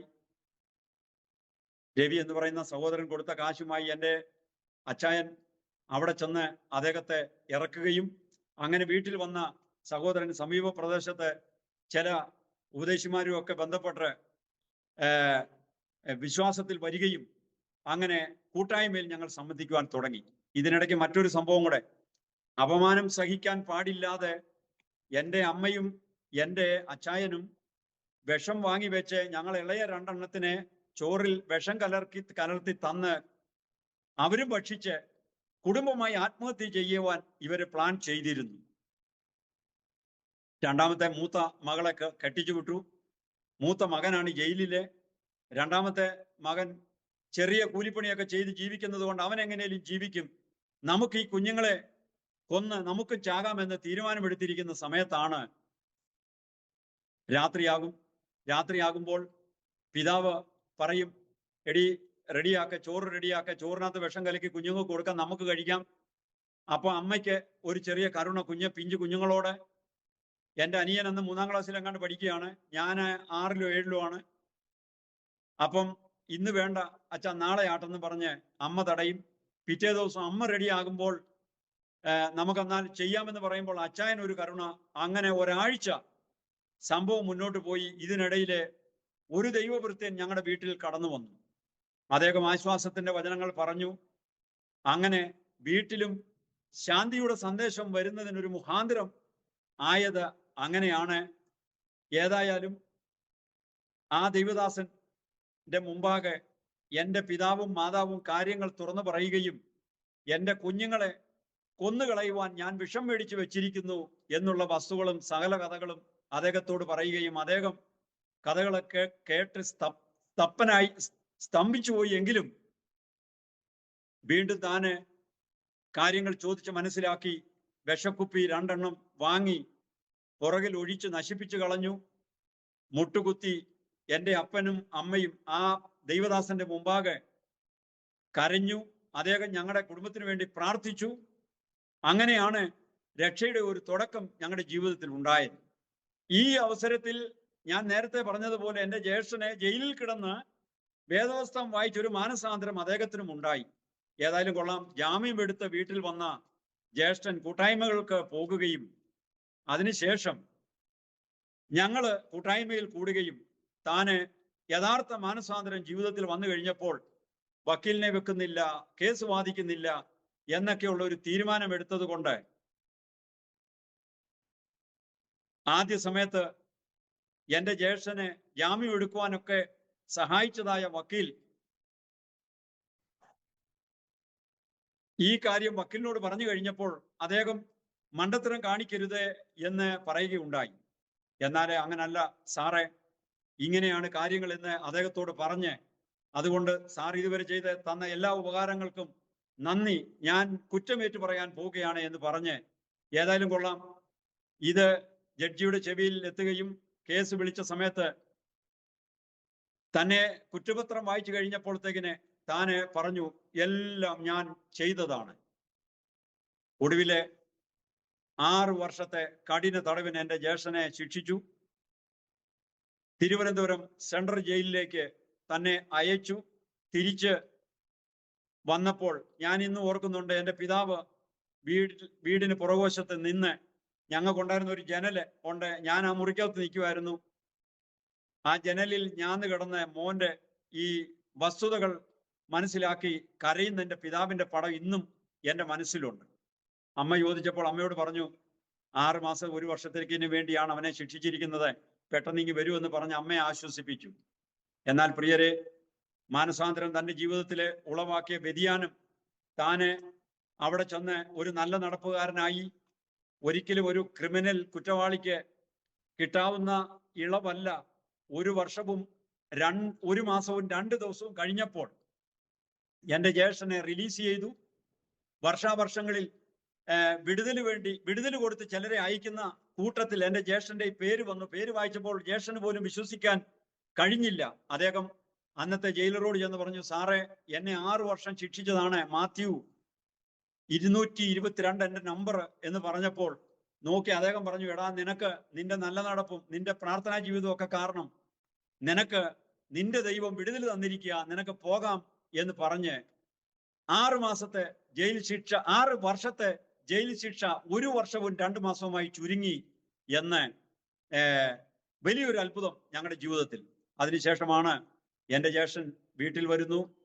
അങ്ങനെ താനെ വസ്തുതകൾ വന്ന് പപ്പായോട് പറഞ്ഞിട്ട് പപ്പ വിശ്വസിച്ചില്ല. രാത്രി 12 മണിക്കാണ് താന് വീട്ടിലെത്തുന്നത്. ഞാനന്ന് പയ്യനാണ്.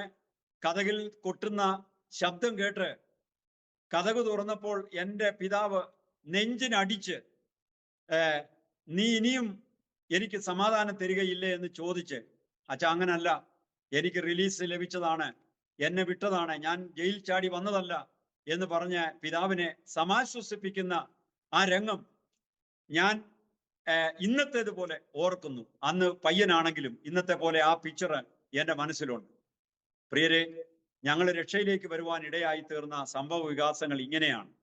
അതിനുശേഷം എൻ്റെ ജ്യേഷ്ഠനെ സുവിശേഷത്തിന് വേണ്ടി വേർതിരികയും ചാനാശ്ശേരി ബൈബിൾ കോളേജിൽ പോയി പഠിച്ച് സുവിശേഷകനായി. പിൻകാലത്ത് താന് ജയിൽ പ്രവർത്തനം ആയിട്ട് നീണ്ട സമയങ്ങൾ കർത്താവിന്റെ വേല ചെയ്തു. ഈ അടുത്ത വർഷം, കഴിഞ്ഞതിന്റെ മുമ്പത്തെ വർഷം, താൻ ഫെബ്രുവരി മാസത്തില് താൻ പ്രിയം വെച്ച കർത്താവിലേക്ക് ചേർക്കപ്പെട്ടു. എൻ്റെ മാതാപിതാക്കൾ, എൻ്റെ മൂത്ത സഹോദരി, എൻ്റെ മൂത്ത ജ്യേഷ്ഠൻ, ഇവരെല്ലാം കർത്താവിൽ വിശ്രമിക്കുന്നു. ഇപ്പോൾ ഞങ്ങൾ 3 പേര് ബാക്കി ശേഷിക്കുന്നു. കുടുംബമായിട്ട് ഞങ്ങള് താമസിക്കുന്നു. അങ്ങനെ ഞാൻ ഇത് കഴിഞ്ഞപ്പോൾ സുവിശേഷത്തിന് വേണ്ടിയുള്ള വിളി എനിക്ക് ലഭിക്കുകയും ഈ മെഡിക്കൽ കോളേജിൽ നിന്ന് സൗഖ്യം പ്രാപിച്ച് കടന്നു വന്ന ഞാൻ പിറ്റേ ദിനം ന്യൂ ഇന്ത്യ ബൈബിൾ കോളേജിൽ പോയി ജോയിൻ ചെയ്ത കാര്യം ഞാൻ നിങ്ങളോട് നേരത്തെ പറഞ്ഞിരുന്നല്ലോ. അവിടുത്തെ 5 വർഷത്തെ പഠനശേഷം നമ്മുടെ മകന്റെ വിവാഹം കുറച്ച് ടെൻഷനായിരുന്നു. അപ്പോഴാണ് ഞങ്ങൾ aromamary.com രജിസ്റ്റർ ചെയ്തത്. അവിടെ നിന്നാണ് നമ്മുടെ മകന് നല്ലൊരു പെൺകുട്ടിയെ കണ്ടെത്തിയത്. ഇന്ന് തന്നെ aromamary.com ഡൗൺലോഡ് ചെയ്യൂ.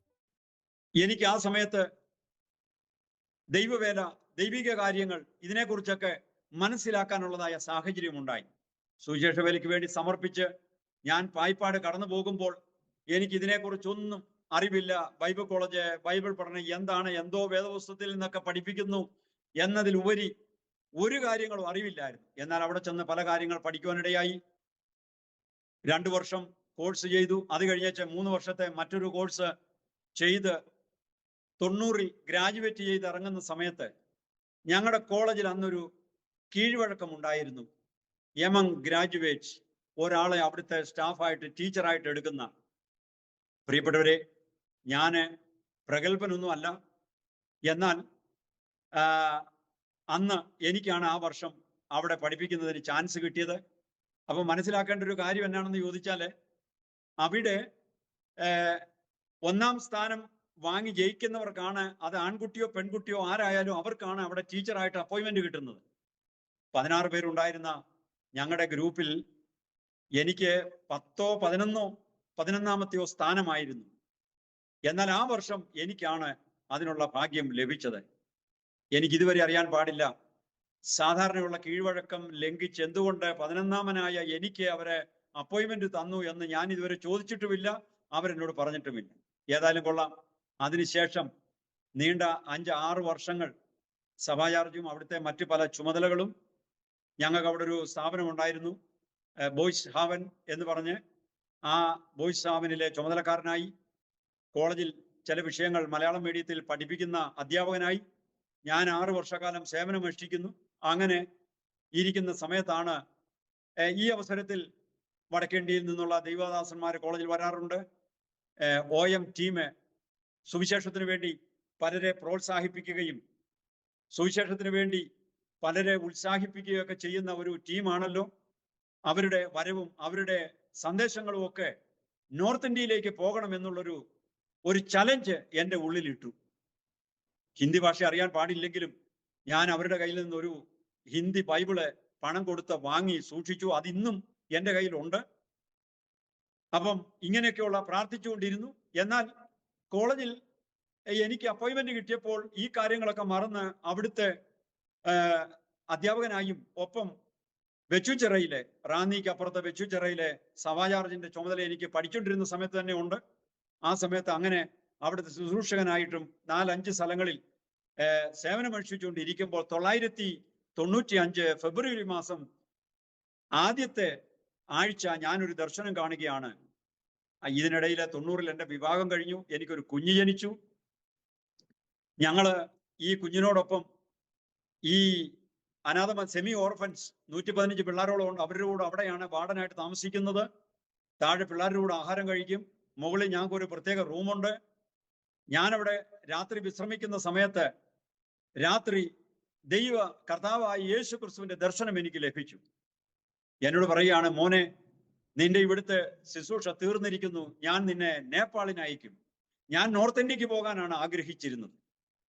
എന്നാൽ പ്രിയരെ, എനിക്ക് കൃത്യമായിട്ടുള്ള ദർശനം കർത്താവ് നൽകി, നിന്നെ ഞാൻ നേപ്പാളിൽ അയക്കും. ഞാൻ പെട്ടെന്ന് ദർശനം കണ്ടു. ഞാൻ പെട്ടെന്ന് ചാടി എഴുന്നേറ്റ് നോക്കിയപ്പോൾ രാത്രി 2 മണിയായി.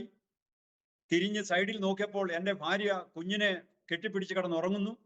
ഞാൻ ബാത്റൂമിലൊക്കെ കടന്നു പോയേച്ച് തിരിച്ച് വരുമ്പോൾ വീണ്ടും ചിന്താതീതനായി, ആര് കൊണ്ടുപോകും, പുറത്തെങ്ങും ഇതുവരെ പോയിട്ടില്ല.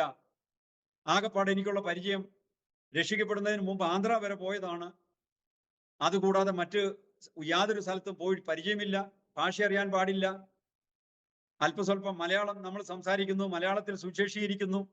എന്ത് ചെയ്യും എന്നൊക്കെ ഇങ്ങനെ ചിന്തിച്ച് ചെറിയൊരു മയക്കത്തിലേക്ക് വീണപ്പോൾ ഇതാ എൻ്റെ മുറിക്കകത്തേക്ക് ഒരാൾ കടന്നു വരുന്നു. മറ്റാരും ആയിരുന്നില്ല, കർത്താവായ യേശു. ഞാൻ നോക്കിയപ്പോൾ എൻ്റെ അടുത്ത് വന്ന്, കട്ടിലിനടുത്ത് വന്ന് നിന്നുകൊണ്ട് എന്നോട് ചോദിക്കുകയാണ്, മകനെ, നീ എന്തിനാണ് ഭാരപ്പെടുന്നത്? ഞാനാണ് നിന്നെ വിളിച്ചത്. എൻ്റെ ഈ പാദങ്ങളെ നോക്കൂ, എന്നെ പിൻഗമിക്കൂ എന്ന് പറയുവാനിടയായി തീർന്നു. ഞാൻ ഉടനെ തിരിഞ്ഞ് എൻ്റെ വലത് ഓരം കൊണ്ട് എൻ്റെ ഭാര്യയെ തട്ടി, എടി ദേണ്ട കർത്താവ് വന്ന് നിൽക്കുന്നു, കാണൂ കാണൂ. പക്ഷെ അവൾ ഉറക്കമുണർന്നില്ല. പ്രിയപ്പെട്ടവരെ, എൻ്റെ സമീപത്ത് ശരീരത്ത് പുതപ്പ് പുതച്ച് മുട്ടിന് താഴെ മനോഹരമായ 2 പാദങ്ങൾ എന്നെ കാണിച്ചിട്ട് പറയുകയാണ്, ഞാനാണ് നിന്നെ വിളിക്കുന്നത്.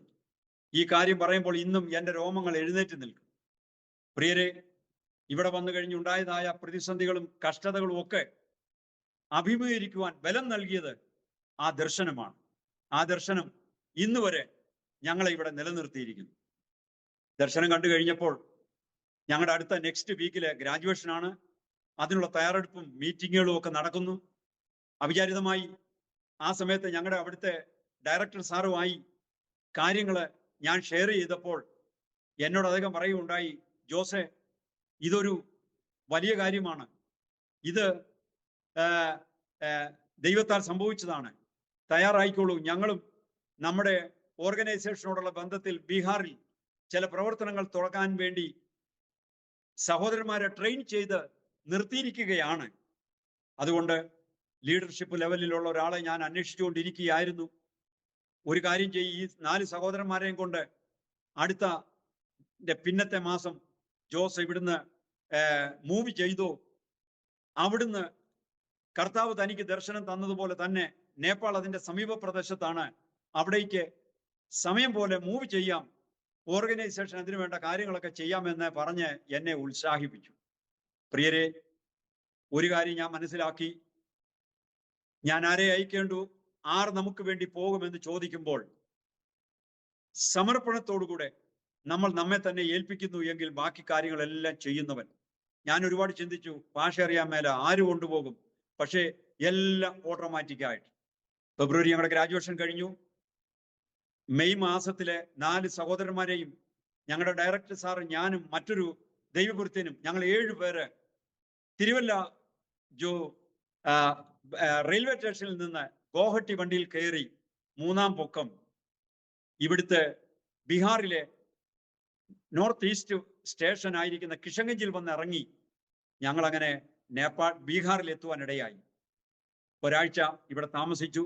ഇതിനിടയ്ക്ക് എൻ്റെ ദർശനത്തെക്കുറിച്ച് ഇവിടെയുള്ള ഒരു ദൈവത്തിനോട് പറഞ്ഞപ്പോൾ അദ്ദേഹം എന്നോട് ഇപ്രകാരം പറഞ്ഞു, അങ്ങനെയെങ്കിൽ നമുക്ക് നേപ്പാൾ ഒന്ന് പോയി കണ്ടേച്ച് പോയാൽ മതി എന്ന് പറഞ്ഞ് ഞങ്ങൾ ചെന്ന പൂർണിയ എന്ന് പറയുന്ന സ്ഥലത്ത് നിന്ന് ഏകദേശം 90 കിലോമീറ്റർ ആണ് നേപ്പാളിലേക്ക് ഉള്ളത്. ലോക്കൽ ട്രെയിനിൽ ആ ദൈവവൃത്തി ഞങ്ങളെ കയറ്റി ഇവിടെ കൊണ്ടുവന്ന് അങ്ങനെ ആദ്യമായി നേപ്പാളിന്റെ മണ്ണിൽ കാലി ചവിട്ടാനും പ്രാർത്ഥിക്കാനും ഇവിടുത്തെ ഞങ്ങളിപ്പോൾ താമസിക്കുന്ന ടൗണിൽ ഒന്ന് കറങ്ങി കണ്ടു കേട്ട് മടങ്ങിപ്പോകാനുള്ള സാവകാശം കർത്താവ് ഞങ്ങൾക്ക് നൽകി. പ്രിയപ്പെട്ടവരെ, അതിനുശേഷം സഹോദരന്മാരെ ആ ദൈവദാസനോടുള്ള ബന്ധത്തിൽ അവിടെ ഏൽപ്പിച്ച് ഞങ്ങൾ മടങ്ങിപ്പോകുകയും വീണ്ടും 2 മാസം കഴിഞ്ഞപ്പോൾ ഇവിടേക്ക് വരാനുള്ള കോളേജിൽ നിന്നുള്ള ഏകദേശം 12 സഹോദരിമാരെ അവരുടെ ലീഡറിനെ കൊണ്ട് ഞാൻ 2-ാം തവണയും ഇവിടേക്ക് വരുവാനിടയായി തീർന്നു. അടുത്ത വർഷം അങ്ങനെ 96 ആരംഭ സമയത്ത് ഞങ്ങൾ ഇവിടെ എത്തുകയും അത് കഴിഞ്ഞേച്ച് അവരോടൊപ്പം 2 മാസം ഇവിടെ താമസിച്ച്, ഇതിനിടയ്ക്ക് എൻ്റെ വൈഫ് 2-ാമത് ഗർഭിണിയായിരുന്നു. അവൾ കുഞ്ഞിന് ജന്മം നൽകി. ഞങ്ങളുടെ കുഞ്ഞിനെ തിരിച്ച് ഞാൻ അവിടെ ചെന്ന് 6 മാസം പ്രായമുള്ളപ്പോൾ 96 ഓഗസ്റ്റ് മാസത്തിൽ ഞങ്ങൾ കുടുംബമായി ബീഹാറിലേക്ക് വണ്ടി കയറി. അങ്ങനെയാണ് ഞാൻ കേരളത്തിലെ എൻ്റെ 11 കൊല്ലത്തെ വേല അവസാനിപ്പിച്ച് കർത്താവിൻ്റെ ഹിതപ്രകാരം ബീഹാറിൽ എത്തിച്ചേരുന്നു. എൻ്റെ ഡെസ്റ്റിനേഷൻ ബീഹാർ അല്ല, നേപ്പാളാണ്. എന്നാൽ ഈ ഓർഗനൈസേഷനോടുള്ള ബന്ധത്തിൽ, ഈ സഹോദരങ്ങളോടുള്ള ബന്ധത്തിൽ ഞാൻ പഠിപ്പിച്ച വിദ്യാർത്ഥികളും ഒക്കെ ഉണ്ട്. പ്രസ്ഥാനത്തിന്റെ പ്രവർത്തനങ്ങൾ അവിടെ ആരംഭം കുറിക്കാനായിട്ട് ചില വർഷങ്ങൾ അവിടെ തങ്ങേണ്ടതായി വന്നു. അതിനുശേഷം ഞങ്ങള് കഥകൾ ഒരുപാട് പറയുവാനുണ്ട്. പ്രസ്ഥാനവുമായിട്ട് ഇങ്ങോട്ട് പോരുന്നതിനോടുള്ള ബന്ധത്തിൽ പ്രസ്ഥാനമായിട്ടുള്ള ബന്ധം വേർപെടുത്തി. അത് കഴിഞ്ഞ് ചില നാളുകളിലൂടെ അവിടെ തുടരേണ്ടി വന്നു. വേണ്ട വിധത്തില് സപ്പോർട്ടോ കാര്യങ്ങളോ ഇല്ല. ആയതിനു വേണ്ടി എൻ്റെ കുഞ്ഞുങ്ങള് ആ സമയത്ത് നഴ്സറിയിലും 3ാം ക്ലാസ്സിലും ഒക്കെ പഠിക്കുന്നു. ഈ അവസരത്തിൽ മറ്റു മാർഗങ്ങളില്ലാതെ എൻ്റെ ഭാര്യ അവിടെ അടുത്തൊരു സ്കൂളിൽ, മിഷൻ സ്കൂളിൽ ജോയിൻ ചെയ്യുകയും അവക്ക് കിട്ടുന്ന ശമ്പളം വാടക കൊടുത്ത് ഞാൻ തോൾ സഞ്ചിയിൽ പുസ്തകങ്ങൾ തൂക്കി റെയിൽവേ സ്റ്റേഷനിലും ചന്തകളിലും ബസ് സ്റ്റാൻഡുകളിലും ഒക്കെ പോയി.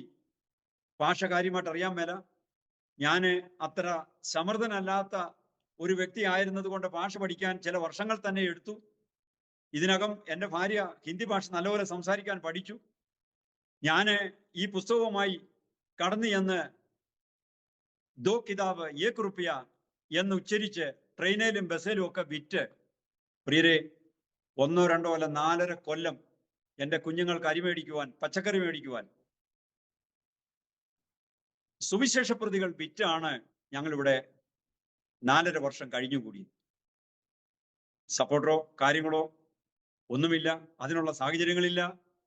പലപ്പോഴും ഞാൻ സാക്ഷ്യം പറയാവുന്ന സമയത്ത് ഞാൻ പറയാറുണ്ട്, നോർത്ത് ഇന്ത്യയിൽ ഉള്ള ദൈവിക ശുശ്രൂഷ ചെയ്യുന്ന ദൈവവൃത്യന്മാര് അവരുടെ പ്രതിസന്ധി എന്ന് പറയുന്നത് മറ്റൊന്നുമല്ല, പ്രധാനമായിട്ടും സാമ്പത്തികം തന്നെ. എന്നാൽ ഇപ്പോൾ നമുക്ക് പീഡനങ്ങൾ വർദ്ധിച്ചിരിക്കുന്ന ഒരു കാലയളവാണ്. ഞാൻ 30 വർഷം മുമ്പുള്ള സംഭവമാണ് ഇവിടെ ഓർപ്പിക്കുന്നത്. ചെറിയ പണം, അന്ന് അരിയൊക്കെ 10 രൂപയെ വിലയുള്ളൂ. ഓരോ ദിവസവും പുസ്തകങ്ങൾ വിറ്റ് കിട്ടുന്ന 25-30 പുസ്തകങ്ങൾ ഓരോ രൂപ കൊടുത്താൽ വിറ്റ് കിട്ടും. 1 കിലോ അരി, കുഞ്ഞുങ്ങൾക്ക് വേണ്ടി 1 കവർ പാല്, അല്പം ഉരുളൻകിഴങ്ങ്, അല്പം പച്ചക്കറിക്കുള്ളതായി അത് വാങ്ങും. പിറ്റേ ദിവസം അരിക്കും സാധനത്തിനും വേണ്ടി, അതല്ലെങ്കിൽ അനുബന്ധ കാര്യങ്ങൾക്ക് വേണ്ടി വീണ്ടും പുസ്തക കച്ചവടം നടത്തണം. സുവിശേഷ പ്രവർത്തനം എന്നതിലുപരി ദൈനംദിന ജീവിതത്തിന്റെ ആവശ്യങ്ങളിലേക്ക് പണം ആവശ്യമായതുകൊണ്ട് ഞാൻ രാവിലെ മുതൽ 5 തവണ വരെ ട്രെയിനിന്റെ സമയം നോക്കി ട്രെയിനിലും ബാക്കി സമയങ്ങൾ മറ്റ് ചന്തകളിലും ബസ് സ്റ്റാൻഡുകളിലും ഒക്കെ പോയി പുസ്തക കച്ചവടം നടത്തിയാണ് ഞങ്ങളുടെ കാലം കഴിച്ചത്. പ്രിയരെ, സുവിശേഷത്തിന് വേണ്ടി ഇറങ്ങിത്തിരിക്കുമ്പോൾ കർത്താവ് നമ്മളോട് കൂടെ ഉണ്ട്. എന്നാൽ ഞങ്ങൾക്ക് നൽകിയ ദർശനമാണ്. പ്രതിസന്ധികൾ പലതും അഭിമുഖീകരിക്കേണ്ടതായി വന്നിട്ടും ഞങ്ങളെ നിലനിർത്തിയത് കർത്താവ് നൽകിയതായ ദർശനമാണ്. ഈ അവസരത്തിൽ ഞാൻ ഒരു കാര്യം കൂടെ ഓർപ്പിക്കാൻ ആഗ്രഹിക്കുന്നത്, എൻ്റെ ഭാര്യ എല്ലാ കാര്യത്തിലും സഹകരിച്ച് എന്നോട് ചേർന്ന് നിന്നതുകൊണ്ടാണ് ഈ സമയം വരികയും ഞങ്ങൾക്ക് ഇവിടെ തുടരുവാൻ കഴിയുന്നത്. വലിയൊരു പങ്ക് സുവിശേഷകരുടെ ഭാര്യമാർക്കുണ്ട്. സ്നേഹവും കാര്യവും ഒക്കെ നേരാ, പക്ഷേ കഴിക്കാനും കുടിക്കാനും ഉടുക്കാനും ഒന്നും ഇല്ലെന്നുണ്ടെങ്കിൽ ആ സ്നേഹത്തിനൊക്കെ കുറവ് വരും. പക്ഷെ എനിക്കതുണ്ടായ സാഹചര്യത്തിലൊക്കെ എന്നോട് ചേർന്ന് നിന്ന് കൈത്താങ്ങൽ നൽകി എന്നുള്ളത് ഈ അവസരത്തിൽ പറയാതിരിക്കുവാൻ കഴിയുന്നില്ല. ഞാൻ സാക്ഷി പറയുമ്പോൾ, ഞാൻ മുമ്പേ ഓർപ്പിച്ചല്ലോ, സാക്ഷി പറയുമ്പോൾ നോർത്ത് ഇന്ത്യയിലെ ഒരു പ്രധാന പ്രതിസന്ധി എന്ന് പറയുന്നത് സഫീഷ്യന്റ് ആയിട്ടുള്ളൊരു സപ്പോർട്ട് പലർക്കും ഇല്ലാത്തത് കൊണ്ട് ഇവിടെ തുടർന്നു പോകുവാൻ വലിയ ബുദ്ധിമുട്ടുകളാണ്. എന്നാൽ അത് മനസ്സിലാക്കി നമ്മുടെ നേതൃത്വങ്ങളോ നമ്മുടെ മാതൃസഭകളോ ഒന്നും പലപ്പോഴും അതിനൊന്നും ചെയ്യാറില്ല. ഞാനും പോന്നു. നമ്മുടെ മാതൃസഭകള് അവിടെ ചെല്ലുമ്പോൾ എപ്പോൾ വന്നു എന്ന് പോകുമെന്ന് ചോദിക്കുന്നതല്ലാതെ ഒരുപക്ഷെ 1 or 2 സുവിശേഷകരെ കൈത്താങ്ങുവാൻ അവർക്കൊക്കെ കഴിയുമെങ്കിൽ പോലും സാഹചര്യങ്ങൾ അതിന് ഒരുപക്ഷെ ശരിയായില്ല. അതുകൊണ്ട് കർത്താവിൽ ശരണം വെച്ചാണ് ഈ നോർത്തിലുള്ള അനേക സുവിശേഷകന്മാർ, നമ്മൾ അങ്ങനാണല്ലോ ചെയ്യേണ്ടത്. പലപ്പോഴും പലരും കടപ്പാടുകൾ മറന്നു പോകുമ്പോൾ ദൈവാശ്രയം വെച്ച് കഴിഞ്ഞ 30 വർഷമായി 31ാം വർഷമാണിത് ഞങ്ങൾ ഈ ദേശത്ത് കടന്നു പോകുന്നു.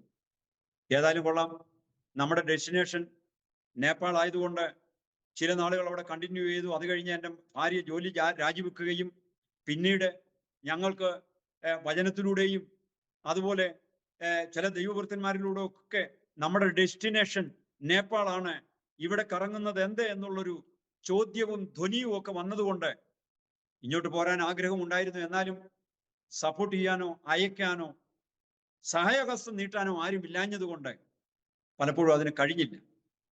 നീട്ടി ഒടുവിൽ ഒരു ദൈവദാസൻ വന്ന് തടസ്സങ്ങളെ നോക്കുന്നവൻ യോശുവയുടെ പുസ്തകത്തിൽ നിന്ന് ഒരു വചനം പറഞ്ഞു. അതെന്റെ ഹൃദയത്തിൽ വളരെ ആഴമായിട്ട് പതിഞ്ഞു. പെട്ടകം ചുമക്കുന്ന പുരോഹിതന്മാര് അവര് നടക്കുകയാണ്. മുമ്പിൽ ആർത്തിലമ്പുന്ന യോർദാൻ നദി. അതിനെ കവച്ചു വെക്കുവാൻ ധൈര്യത്തോടുകൂടെ പെട്ടകവുമായി നടന്ന് അവരുടെ ഉള്ളംകാൽ വെള്ളത്തിൽ മുട്ടിയപ്പോഴാണ് അവർക്ക് വേണ്ടി വഴി തുറന്നത് എന്ന് ഉള്ളതായ വചനം എന്നെ വളരെ നിർബന്ധിക്കുവാനിടയായി തീർന്നു. അതുകൊണ്ട് കൂടെ എൻ്റെ ഭാര്യ ഇടയ്ക്കിടയ്ക്ക് എന്നോട് പറഞ്ഞുകൊണ്ടിരുന്നു, ഞാനിവിടെ ജോലി ചെയ്യുന്നു, ഇവിടുത്തെ സുഖവാസത്തിൽ ഇങ്ങനെ കഴിയാനാണോ നമ്മൾ നേപ്പാളിലേക്ക് പോകാനല്ലേ ദൈവവൃത്തിനെ വന്നതെന്ന് ചോദിച്ച ഇടയ്ക്ക് സ്നേഹത്തിലുള്ളതായ ശാസന ഈയും കൂടെ ആയപ്പോൾ ഞങ്ങൾ തീരുമാനിച്ചു, എന്നാൽ ഇവിടെ വന്ന് കാര്യങ്ങൾ എങ്ങനെയായി തീരുമെന്നുള്ളതായ ആ വിശ്വാസം അത് എന്തായി തീരുമെന്ന് മനസ്സിലാക്കാൻ കഴിയാഞ്ഞത് കൊണ്ട് കുഞ്ഞുങ്ങളെ നാട്ടിലേക്ക് തിരികെ അയച്ചു. ഞങ്ങൾ രണ്ടുപേരും കൂടി ഇങ്ങോട്ട് പോരാൻ ഇടയായി. അങ്ങനെ 2005 ഒക്ടോബർ മാസം 2-ാം തീയതി പൂർണിയയിൽ ഞങ്ങൾക്കുണ്ടായിരുന്നായ സ്നേഹിതന്മാരും ചില പാസ്റ്റർമാരും ഒക്കെ അതിന് 2 ദിവസം മുമ്പ് ഞങ്ങൾക്ക് ഒരു യാത്രയപ്പ് മീറ്റിംഗ് നൽകുകയും അവിടെ ഉണ്ടായിരുന്ന ഒരു ദൈവവൃത്തിന്റെ വാഹനത്തിൽ ഞങ്ങളെ ഈ നാട്ടിൽ കൊണ്ടെത്തിക്കുകയും ചെയ്തു. ഇങ്ങോട്ട് പോന്നപ്പോൾ അവിടെ ഉണ്ടായിരുന്ന പഴയ ചട്ടിയും കലവും പുതപ്പും സാധനങ്ങളും കാര്യങ്ങളും ഒക്കെ കെട്ടിപ്പെറുക്കി 1200 രൂപയും കൊണ്ടാണ് പ്രിയരെ ഈ നാട്ടിൽ എത്തിച്ചേർന്നത്. ഞാൻ നേപ്പാൾ 1-2 തവണ വിസിറ്റ് ചെയ്തിട്ടുണ്ട്. ഇവിടെ ഒരു പരിചയക്കാരൻ സ്നേഹിതനുണ്ടായിരുന്നു. അദ്ദേഹത്തോട് പറഞ്ഞു, ഞങ്ങൾ അങ്ങോട്ട് വരികയാണ്, ഒരു വീട് വാടകയ്ക്ക് എടുത്ത് തരണം, ഒരു ഗ്യാസ് സിലിണ്ടർ മേടിച്ച് വെക്കണമെന്ന് പറഞ്ഞ് 5000 രൂപ എവിടുന്നോ ഒപ്പിച്ച് നേരത്തെ അദ്ദേഹത്തിന്റെ കയ്യിൽ കൊടുത്തിരുന്നത് കൊണ്ട് 3500 രൂപ കൊടുത്തൊരു സിലിണ്ടറും 1500 രൂപ 3500 രൂപ കൊടുത്ത് ഒരു വീട് വാടകയ്ക്ക് എടുത്തു. അഡ്വാൻസ് കൊടുത്തു.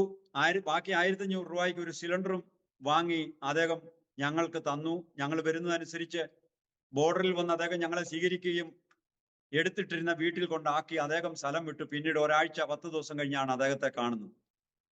ഒരു മനുഷ്യനെ പരിചയമില്ല. ആ സമയത്ത് ഞങ്ങൾ പരസ്പരം നോക്കിയിരിക്കും. എന്ത് ചെയ്യും? ഭാഷ അറിയാൻ മേല. ഹിന്ദി ഒരു വിധത്തിൽ തട്ടിമുട്ടിയും പറയാൻ പഠിച്ച സമയത്ത് ഇവിടെ വന്ന് വേറൊരു മാരണം കയറി വന്നിരിക്കുന്നു, ഇനിയും നേപ്പാളി പഠിക്കണം. ഇവിടെ വന്നു. ബോർഡർ ഏരിയ ആയതുകൊണ്ട് കുറച്ചൊക്കെ സംസാരത്തിനും കാര്യത്തിനും ഒക്കെ ഇത് ഉപകാരപ്രദമായിരുന്നു. അങ്ങനെ അല്പം അരിയിട്ട് കഞ്ഞി വെച്ച് കുടിക്കും. ഉച്ച കഴിയുമ്പോൾ രാവിലെ സമയങ്ങളിൽ കുറച്ചു നേരം ഇരുന്ന് പ്രാർത്ഥിക്കും. ഉച്ച കഴിയുമ്പോൾ ഞങ്ങൾ രണ്ടുപേരും കൂടെ പ്രയർ വോക്ക് എന്ന് പേരിട്ട് ഈ നാട് മുഴുവൻ നടന്ന് കാണുവാനിടയായിത്തീർന്നു. കടകൾ എവിടാണ്, പച്ചക്കറി കിട്ടുന്ന എവിടാണ്, ഞങ്ങളെ ഒന്ന് പരിചയപ്പെടുത്താനോ ഞങ്ങളെ ഒന്ന് കാണിക്കാനോ ഒന്നും ആരുമില്ല. കണ്ട വഴിയിലൂടെയൊക്കെ അടയാളം വെച്ച് അങ്ങോട്ടും ഇങ്ങോട്ടും ഒക്കെ നടന്ന് ടൗണിലും അവിടെ ഇവിടെ ചില മാസങ്ങൾ അങ്ങനെ കടന്നു പോകുവാനിടയായിത്തീർന്നു. ഈ അവസരത്തില് മറ്റൊരു സംഭവം നടന്നത്, ഞങ്ങൾ ഇവിടെ വരുമ്പോൾ ഞങ്ങൾക്ക് ഈ വീട് എടുത്തു തരാനായിട്ട് എൻ്റെ സ്നേഹിതൻ പാസ്റ്റർ മറ്റൊരു സഹോദരിയുടെ സഹായം തേടിയിരുന്നു. ആ സഹോദരി ഈ പാസ്റ്ററുടെ ഭാര്യയുടെ സ്നേഹിതയാണ്. എൻ്റെ ഒരു സ്നേഹിതൻ പറഞ്ഞു, നീ ഒന്ന് സഹായിക്കണമെന്ന് പറഞ്ഞ് ആ സഹോദരി താമസിക്കുന്നതിൻ്റെ അടുത്താണ് ഞങ്ങൾക്ക് താമസ സൗകര്യം കിട്ടിയത്.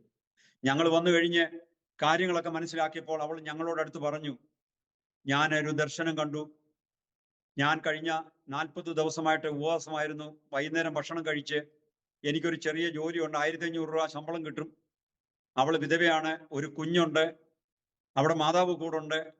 എനിക്ക് സുവിശേഷ വേല ചെയ്യുവാൻ താല്പര്യം. ഞാൻ പ്രാർത്ഥിച്ചുകൊണ്ടിരുന്ന സമയത്ത് കർത്താവിന്റെ ദർശനത്തിൽ 36-ാം ദിവസമോ 35-ാം ദിവസമോ എന്നോട് പറഞ്ഞു, മകളെ, എൻ്റെ ദാസൻ ഇന്ത്യയിൽ നിന്ന് വരുന്നു കുടുംബമായി, നീ അവരോടൊപ്പം ചേർന്ന് എൻ്റെ വേല ചെയ്യണമെന്ന് പറഞ്ഞ് ഞങ്ങളുടെ ഫോട്ടോ ആ സഹോദരിയെ കാണിച്ചു എന്ന് പറഞ്ഞ് ഞങ്ങളോട്, എൻ്റെ ഭാര്യയോട് ഈ സംഭവങ്ങൾ അവൾ വിവരിച്ചു. ഞങ്ങളെ കണ്ടപ്പോൾ അവളെ വാ പൊളിച്ച് നിൽക്കുകയാണ്. കാരണം ഫോട്ടോയിൽ കണ്ട അതേ 2 ജീവിതങ്ങൾ. പ്രിയപ്പെട്ടവരെ, ദൈവത്തിന്റെ പ്രവൃത്തി. പായ്പാടിൽ നിന്ന് ബീഹാറിലേക്ക് പോകാൻ ദൈവം വഴി തുറന്നു. ബീഹാറിൽ നിന്ന് അറച്ചറച്ചറച്ച് എന്ത് ചെയ്യും, എവിടെ പോകും, എന്ത് ചെയ്യും, എങ്ങനായിത്തീരുമെന്ന് ചിന്തിച്ചുകൊണ്ടിരുന്ന ഞങ്ങൾക്ക് ബലം പകർന്ന് കർത്താവ് ഇങ്ങോട്ട് അയച്ചു. ഇവിടെ വന്നപ്പോൾ ഞങ്ങൾ വരുന്നതിന് മുമ്പ് ഞങ്ങൾക്ക് വേണ്ടി ഒരു സഹോദരിയെ റെഡിയാക്കി.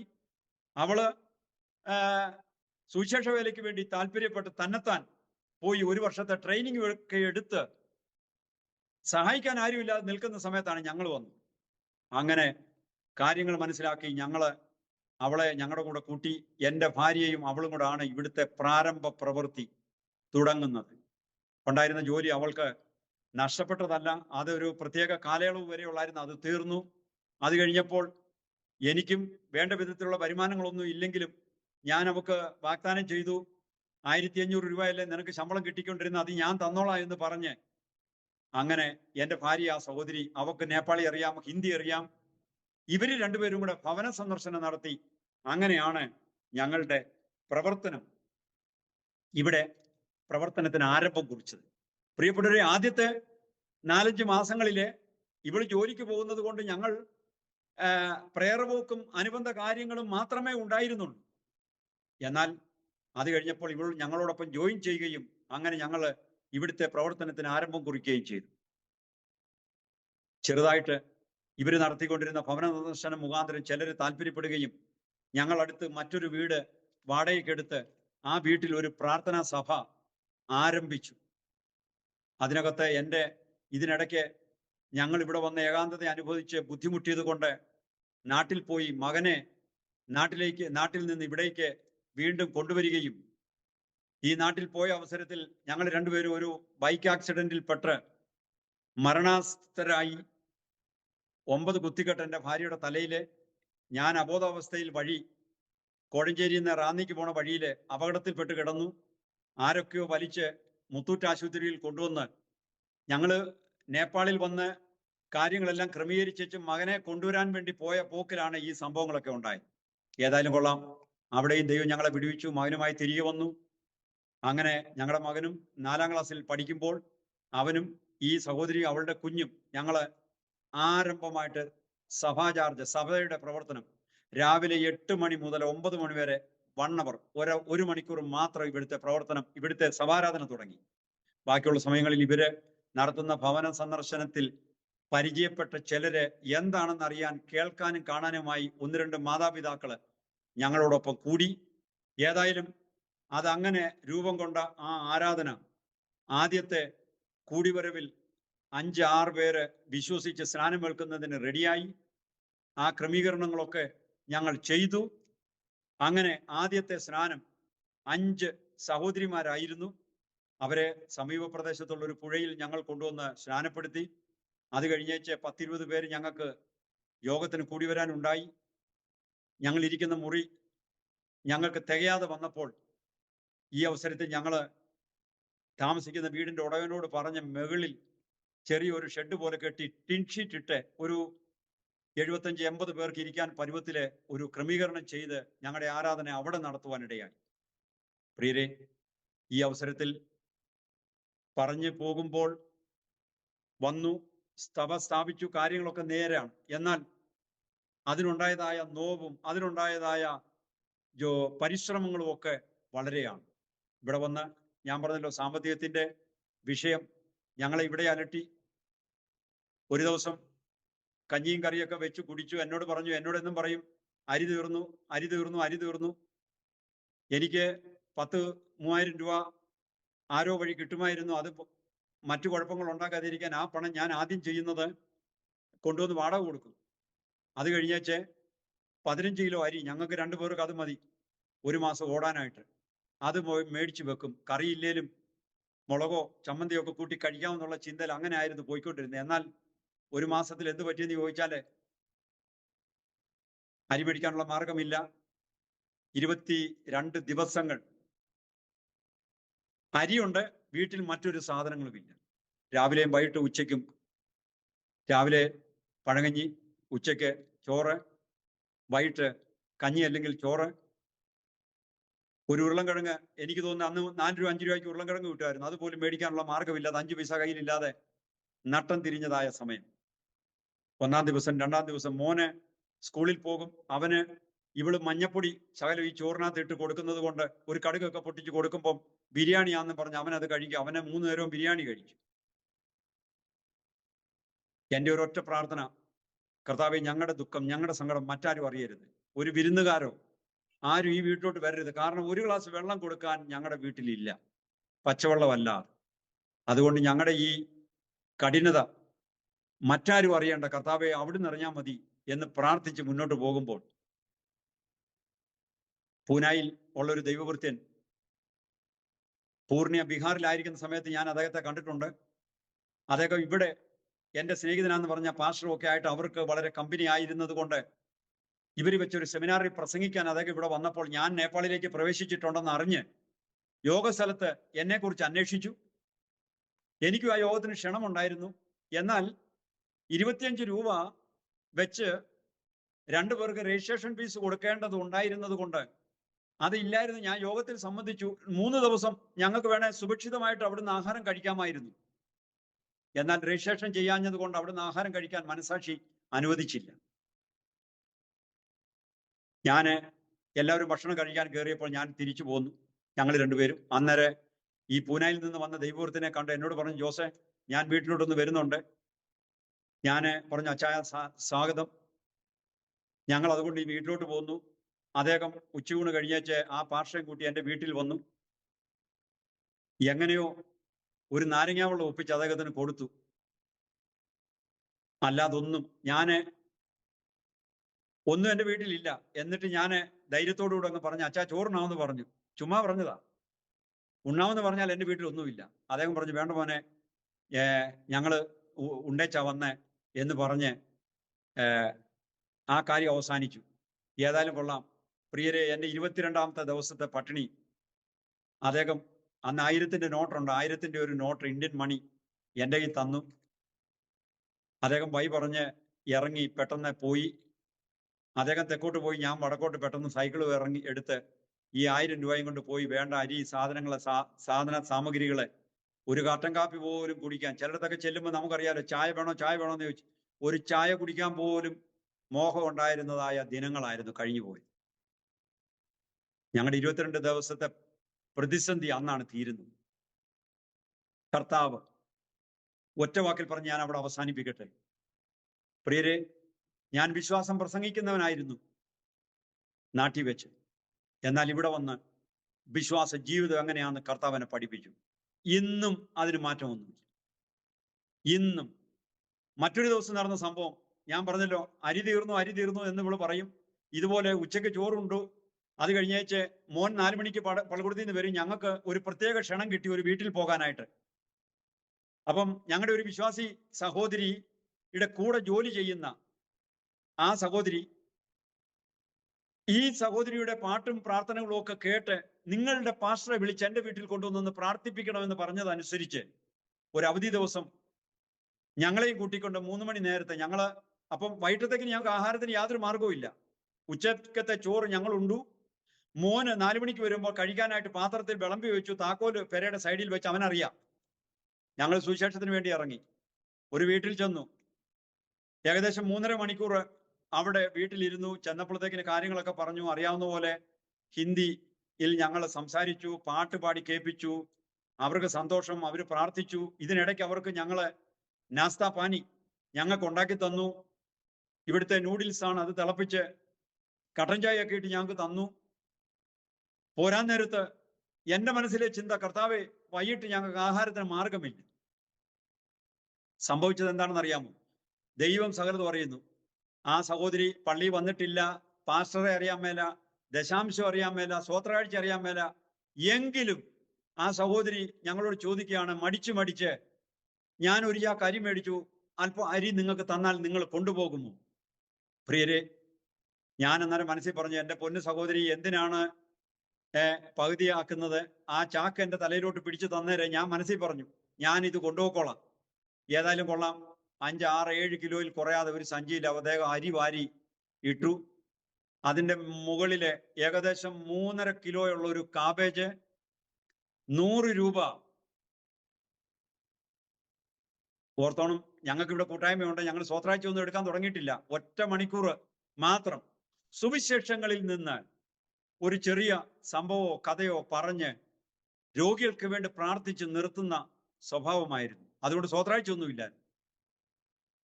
വൈകിട്ട് അരി സാധനങ്ങൾ കഞ്ഞി വെക്കാൻ മാർഗമില്ലാത്ത എനിക്ക് കർത്താവ് വന്ന ഹൈന്ദവ സഹോദരിയിലൂടെ പ്രവർത്തിച്ചു. വിധവയെ കൊണ്ട് ഏലിയാവിനെ പോഷിപ്പിച്ചു, കാക്കയെ കൊണ്ട് ഏലിയാവിനെ പോഷിപ്പിച്ചു. പ്രിയരെ, ഇതുപോലുള്ള സംഭവങ്ങളാണ് ഇന്നും. ഞാൻ ഇന്ന് ഈ നേപ്പാളിൽ വന്നിട്ട് 20 വർഷം കഴിഞ്ഞു. അടുത്ത സമയത്ത് നടന്നൊരു സംഭവം ഇവിടെ ഈ കഴിഞ്ഞതിന്റെ മുമ്പലത്തെ കൊല്ലം, അതായത് 24 ഫെബ്രുവരി ഞങ്ങള് ഒരു ഹോളൊക്കെ വെക്കാനുള്ളതായ ക്രമീകരണം ഉണ്ടായി. സ്ഥലത്തിന് വേണ്ടി ഒരുപാട് സ്ഥലത്ത് ഓടി നടന്നു, അധ്വാനിച്ചു, പറഞ്ഞു, കിട്ടിയില്ല, കാശൊന്നും ഇല്ലേലും. അങ്ങനെ ഇരിക്കുന്ന സമയത്ത് മനസ്സിലെ പ്രാർത്ഥനയായിരുന്നു, കർത്താവേ, ഞാൻ എൻ്റെ ചെറുപ്രായത്തിൽ ഈ ദേശത്ത് വന്ന് നീയാണ് എന്നെ ഇവിടെ അയച്ചത്. ഞാൻ മറ്റു ഒന്നും നിന്നോട് അപേക്ഷിക്കുന്നില്ല. മരണം എപ്പോൾ സംഭവിക്കുമെന്ന് അറിയാൻ പാടില്ല. എൻ്റെ കയ്യിൽ 50-60 വിശ്വാസികളുണ്ട്, കർത്താവ് തന്നതാണ്. അവർക്ക് വേണ്ടി ഒരു ഇരിപ്പിടം സ്വന്തമായി. അതല്ലെങ്കിൽ ഇതിനിടയിൽ എൻ്റെ മരണം സംഭവിച്ചാൽ ഇവരൊക്കെ അങ്ങോട്ടോ ഇങ്ങോട്ടൊക്കെ മാറിപ്പോകും. അതുകൊണ്ട് അല്പസ്ഥലം ഒരു ഹോളും തരണമേ, മറ്റൊന്നും ഞാൻ പ്രാർത്ഥിച്ചില്ല. കർത്താവിന്റെ പ്രാർത്ഥന കേട്ടു. ഒരു സഹോദരന് 90 ലക്ഷം രൂപ കൊടുത്ത് നമ്മുടെ ഒരു 7.5-8 സെന്റ് സ്ഥലം കാണും, സ്ഥലം മേടിച്ചു തന്ന്. ഞങ്ങള് വിലക്കുറവ് നോക്കി ഒത്തിരി ഉൾനാടൻ സ്ഥലങ്ങളിലൊക്കെ പോയെങ്കിലും ഞങ്ങൾ താമസിച്ചതിന്റെ കൺമുമ്പിൽ കണ്ണായ സ്ഥലം, 2 സൈഡിലും വഴിയുള്ള നല്ല ഒന്നാം തരം സ്ഥലം കർത്താവ് ഞങ്ങൾക്ക് വേണ്ടി വാങ്ങിത്തന്നു. അതിനകത്ത് ഒരു ഹോള് പണിയാൻ കർത്താവ് കൃപ ചെയ്തു. അല്പം ബാധ്യതയും ലോണും ഒക്കെ ഉണ്ട്. ഇത്രയൊക്കെ ചെയ്ത് ദൈവം ബാക്കി കാര്യങ്ങളൂടെ ചെയ്യുമെന്നുള്ള വിശ്വാസത്തിൽ ഞങ്ങൾ മുന്നോട്ട് പോയിക്കൊണ്ടിരിക്കുകയാണ്. പ്രിയരെ, ഇവിടെ കഴിഞ്ഞ ഈ 6 മാസം മുമ്പ് നടന്നൊരു സംഭവം. ഇവിടെ വന്നു കഴിഞ്ഞപ്പോഴത്തേക്കിന് എൻ്റെ ഭാര്യയ്ക്ക് ഒരു ആഗ്രഹം ഉണ്ടായിരുന്നു, വരുന്നവർക്കൊക്കെ അല്പം ഭക്ഷണം കൊടുക്കണം. അത് അവിടെ ഞങ്ങൾ വാടകയ്ക്ക് താമസിച്ച വീട്ടിൽ അതിനുള്ള സൗകര്യം ഇല്ലാഞ്ഞത് കൊണ്ട് ഇങ്ങനെ മുന്നോട്ട് തള്ളി. ഇവിടെ വന്ന് ഇതിന്റെ പണിയെല്ലാം കഴിഞ്ഞ് മോളിൽ ടെറസ് കണ്ടപ്പോൾ ഞങ്ങൾ ഒരു ചെറിയ കിച്ചൺ അവിടെ പണിതു, ഓപ്പൺ കിച്ചൺ. എൻ്റെ ഭാര്യയുടെ താല്പര്യം അനുസരിച്ച് ഞങ്ങൾക്ക് ഇവിടെ ശനിയാഴ്ചയാണ് ഇവിടെ ആരാധന നടക്കുന്നത്. ഞങ്ങൾക്ക് working day, Sunday working day ആണ്. ശനിയാഴ്ചയാണ് ഞങ്ങളുടെ ആരാധന ഇവിടെ നടക്കുന്നത്. ഞങ്ങള് സഭയുടെ ഉദ്ഘാടനം 24 ഫെബ്രുവരി 2-ാം തീയതി ചെയ്തു കഴിഞ്ഞപ്പോൾ ആ ആഴ്ച മുതൽ വരുന്ന 50 പേർക്കുള്ള ആഹാരം ഉണ്ടാക്കാൻ ഞങ്ങള് തീരുമാനമെടുത്തു. പിടിയേരിയായി, നാട്ടിൽ ഈ പിടിയേരി എന്നൊക്കെ പറഞ്ഞാൽ ഇപ്പൊ അതൊന്നും പാഷന്മാർ നല്ല സുന്ദരൻ വണ്ടിയിലും നല്ല മോട്ടോർ സൈക്കിളിലും ഒക്കെ വരുന്നവർ ഈ പിടിയേരിയും ചുമന്നിട്ട് പോരുമോ, നല്ല സൂപ്പറായിട്ട് വരുന്നവര്. ഞങ്ങളിപ്പോഴും പിടിയേരിയൊക്കെ കൊണ്ടാണ് ജീവിക്കുന്നത്. ക്രമീകൃതമായിട്ട് പിടിയേരി, പച്ചക്കറി. ഇന്ന് വെള്ളിയാഴ്ചയാണ്, ഇന്ന് ഉപവാസ പ്രാർത്ഥന ഉണ്ടായിരുന്നു. കപ്പളങ്ങ പഴുത്തത്, ഓമയ്ക്ക എന്ന് പറയും, കൊണ്ട് ദശാംശമായിട്ട് തന്നു. ഞാനത് 1 മണിക്കൂർ മുമ്പ് കഴിച്ചു. ആത്തയ്ക്ക പഴുത്തത്, പച്ചക്കറി, ബീറ്റ്റൂട്ട്, ഇങ്ങനെയുള്ള സാധനങ്ങളൊക്കെ അവരവരുടെ വിധവന്മാര്, 10-11 വിധവന്മാർ എൻ്റെ സഭയിലുണ്ട്. പ്രിയപ്പെട്ടവര്, അവരിലൂടെ അതിശയകരമായി കർത്താവ് ഞങ്ങളെ പോറ്റിക്കൊണ്ടിരിക്കും. ഇന്നും എനിക്ക് പറയുന്നവരുള്ള സപ്പോർട്ടുകളോ കാര്യങ്ങളോ ഒന്നും തന്നെ ഞാൻ പ്രതീക്ഷിക്കുന്നുമില്ല, വരുന്നുമില്ല. എന്നാൽ അതിശയകരമായ രീതി കഴിഞ്ഞ ദിവസം സാധനങ്ങളൊക്കെ ഉണ്ടാക്കി വെച്ചു. എന്നോട് എൻ്റെ വൈഫ് പറഞ്ഞു, ജോച്ച, ഉപ്പ് ഇടാനില്ല, 30 രൂപയുള്ള ഒരു പാക്കറ്റ് ഉപ്പിന് സഭായോഗം തുടങ്ങാൻ പോവുകയാണ്. ഞാൻ അവളോട് പറഞ്ഞു, എടി, കർത്താവ് വഴി ഒരുക്കും, ഇത്രയും നാളും വിശ്വാസത്തോടുകൂടെ നമ്മളെ നടത്തിയില്ലേ, നീ പ്രാർത്ഥിക്കുക. അത് തന്നെയല്ല, സ്വോത്രാഴ്ച ഇടുമ്പം നമ്മുടെ കയ്യിലാണല്ലോ വരുന്നത്, കമ്മിറ്റി ഒന്നും ഇല്ലാത്തത് കൊണ്ട് നേരിട്ട് സ്വോത്രാഴ്ച നമ്മുടെ കയ്യിലല്ലേ വരുന്നത്. നമുക്ക് പിള്ളേരെ ആരെങ്കിലും വിട്ട് ഉപ്പ് മേടിച്ച് ആഹാരം വിളമ്പുന്നതിന് മുമ്പ് കലക്കാം, കുഴപ്പമില്ല, നീ പോയി കുളിച്ചോളാൻ പറഞ്ഞ് അവളെ വിട്ടു. ഞാനും എന്തോ കാര്യത്തിന് വേണ്ടി തിരിഞ്ഞപ്പോൾ ഒരു സഹോദരി, അരമണിക്കൂർ മുമ്പ് 2 സഹോദരിമാർ ഇവിടെ വരും, എൻ്റെ ഭാര്യയും കൂടെ ചേർന്ന് സഭായോഗം തുടങ്ങുന്നതിന് മുമ്പ് സഭായോഗത്തിന്റെ അനുഗ്രഹത്തിന് വേണ്ടി പ്രാർത്ഥനയുണ്ട്. ആ പ്രാർത്ഥനയ്ക്ക് സംബന്ധിക്കാൻ വന്ന സഹോദരി 15 മിനിറ്റ് നേരത്തെ വന്നു. അപ്പോഴത്തേക്ക് കുളിയൊക്കെ കഴിഞ്ഞ് എൻ്റെ ഭാര്യ പുറത്തു വന്നു. നേരിട്ട് എൻ്റെ ഭാര്യയുടെ അടുത്ത് പോയി പറഞ്ഞു, കർത്താവിനോട് സംസാരിച്ചു, പാസ്റ്റർ ഇവിടെ വളരെ സാമ്പത്തികമായി ഞെരുങ്ങുന്നു, ബുദ്ധിമുട്ടുന്നു, അതുകൊണ്ട് ഈ പണം പാസ്റ്ററുടെ കയ്യിൽ കൊടുക്കുക എന്ന് പറഞ്ഞ് 10,000 രൂപ. അവര് വിധവയാ, ഓർക്കണം. അവരൊരു സ്കൂളില് തൂത്തുവാരാനും പിള്ളേരുടെ കൂടെ വണ്ടിയെ പോകാനും ഒക്കെ ആയിട്ടാണ് വരുന്നത്. അവർക്ക് കിട്ടുന്ന ശമ്പളം 12,000 രൂപയാണ്. പ്രിയരെ, ഈ 12,000 രൂപ എന്ന് പറഞ്ഞാൽ ഒരു മാസം ജോലി ചെയ്താൽ നമ്മുടെ ഇന്ത്യൻ മണി 7,500 രൂപയേ ഉള്ളത്. ഇവിടുത്തെ 12,000 എന്ന് പറയുന്നത് 7,500 രൂപ. ഒറ്റ മാസം രാവിലെ 7 മണി മുതൽ വൈകിട്ട് 3 മണി വരെ സ്കൂളിൽ പോയാൽ കിട്ടുന്ന ശമ്പളമാണ്. അതുകൊണ്ട് ആ വിധവ ജീവിക്കുന്നത്. അവരുടെ കൂടെ അവർക്ക് ആരുമില്ല, മാപ്പിളയില്ല, കുഞ്ഞുങ്ങളില്ല. അവര് ഞങ്ങളുടെ പ്രവർത്തന മുഖാന്തരം രക്ഷിക്കപ്പെട്ടു. അവര് ആരൊക്കെയോ അകന്ന ബന്ധു പരിചയക്കാര് അവര് ഉണ്ട്. അവരുടെ കൂട്ടത്തിൽ നിന്ന് പഠിച്ചൊരു പെങ്കൊച്ച്, അവളിപ്പോൾ എവിടെയോ ജോലി ചെയ്യുന്നു. വല്ലപ്പോഴും ഈ ആന്റിയെ ഫോൺ വിളിക്കും. ഇവരുടെ കയ്യിൽ ക്യാമറ സ്ക്രീൻ ഇല്ലാത്ത ചെറിയ ഫോണായിരുന്നു. അപ്പൊ അവള് പറഞ്ഞു വീഡിയോ കോളിൽ കാണാനാണ് ആന്റി ഒരു ഫോൺ വാങ്ങണമെന്ന് പറഞ്ഞ് 10,000 രൂപ അവർക്ക് അയച്ചു കൊടുത്തതാ. ആ 10,000 രൂപയാണ് കൊണ്ടുവന്ന് എന്റെ കയ്യിൽ തന്നത്. എന്റെ ഭാര്യയുടെ കൊടുത്തിട്ട് പറഞ്ഞു, ഞാൻ ഫോൺ എനിക്ക് അടുത്ത മാസം എനിക്ക് ബോണസ് കിട്ടുമ്പോൾ ഞാൻ ഫോൺ വാങ്ങിക്കോളാം. കർത്താവ് എന്നോട് പറഞ്ഞു, പ്രിയരെ, അത്ഭുതത്തിന്റെ വഴിയിൽ 30 രൂപ ഉപ്പ് മേടിക്കാൻ എനിക്ക് വേണം. അന്ന് 10,000 രൂപ, അതായത് നമ്മുടെ 6,250 രൂപ കൊണ്ടുവന്ന് എന്റെ ഭാര്യയുടെ കയ്യിൽ കൊടുത്തു. ഞാനത് വാങ്ങി. എന്റെ കണ്ണ് നിറഞ്ഞു, എന്റെ കണ്ണുനീര് ഒഴുകി. എനിക്ക് ശബ്ദിക്കാൻ കഴിഞ്ഞില്ല. സാക്ഷ്യമായി എന്നോട് പറഞ്ഞു, സഭയിലൊന്നും അത് പറയരുതെന്ന് പറഞ്ഞു. ഞാൻ പറഞ്ഞു, ആന്റി, ദീദി എന്നാ ഞാൻ വിളിക്കുന്നത്. ദീദി എങ്ങനെ പറയാതിരിക്കും? മറ്റുള്ളവർ കൂടി ഇതൊരു പാഠമാകട്ടെ എന്ന് പറഞ്ഞ് ഞാൻ എൻ്റെ സാക്ഷ്യം പറയുവാനിടയായിട്ടുണ്ട്. പ്രിയരെ, ഇതുപോലുള്ള 100 അനുഭവങ്ങളിലൂടെയാണ് കർത്താവ് ഞങ്ങളെ ഇന്നും നടത്തുന്നത്. ഞാൻ അധ്യാപകനായി കോളേജിൽ പ്രവേശിക്കുന്ന സമയത്ത് എനിക്ക് 400 രൂപയായിരുന്നു ശമ്പളം. അന്ന് ഞാൻ 50 രൂപ ദശാംശം നൽകുമായിരുന്നു, അറിഞ്ഞതും പഠിച്ചതും ഒക്കെ ആയിട്ട്. ഇന്ന് എനിക്കൊരു കുറവും കർത്താവ് വരുത്തിയില്ല. എൻ്റെ കയ്യിലൊന്നുമില്ല, പക്ഷെ കിട്ടുന്നത് വളരെ വളരെ തുറന്ന മനസ്സോടുകൂടെ കർത്താവിന്റെ വേലയ്ക്ക് വേണ്ടി ചെലവഴിച്ചുകൊണ്ടേയിരിക്കും. പോക്കറ്റിലെ പൈസ തീരുമ്പോൾ വരും. ഇന്ന് അതിശയകരമായ നിലയിൽ ബാങ്ക് അക്കൗണ്ട് ഉണ്ട്, ബാലൻസ് എന്ന് പറയുവാൻ ഒന്നുമില്ല. ഞാൻ എൻ്റെ അനുഭവങ്ങൾ ആരുടെ കയ്യിൽ നിന്നൊന്നും പ്രതീക്ഷിച്ചല്ല. എൻ്റെ ജീവിതാനുഭവങ്ങൾ, കർത്താവ് എന്നെ നടത്തുന്ന വഴികൾ, ഞങ്ങളെ നടത്തുന്ന വഴികൾ. പ്രിയപ്പെട്ടവരെ, അവസാന മണി കയ്യിലേത് തീർന്നു കഴിയുമ്പോൾ അതിശയകരമായി ഞങ്ങൾക്ക് വേണ്ടി പ്രവർത്തിക്കുന്ന ഒരു ദൈവം എനിക്കിന്ന് ഉറപ്പുണ്ട്, എനിക്കിന്ന് വിശ്വാസമുണ്ട്.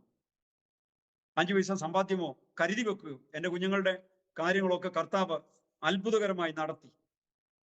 മറക്കാൻ കഴിയാത്ത ഒരുപാട് അനുഭവങ്ങൾ. പലപ്പോഴും കൈ കാലിയായ സമയത്ത് ദൈവം ഞങ്ങൾക്ക് വേണ്ടി പ്രവർത്തിച്ചതായ കാര്യങ്ങൾ. വിളിച്ച ദൈവം വിശ്വസ്തനാണ്. വിശ്വാസത്തോടുകൂടെ നമ്മൾ പിൻചെല്ലുക, ഇട്ടേച്ച് പോകരുത്. സുവിശേഷകരെ, നമുക്കറിയാം, ഞാനിവിടെ ഉണ്ടായിരുന്ന സമയത്ത് ബീഹാറിൽ നിന്ന് അനേക ദൈവവൃത്തന്മാർ തിരിച്ചു പോകേണ്ടതായിരുന്നു.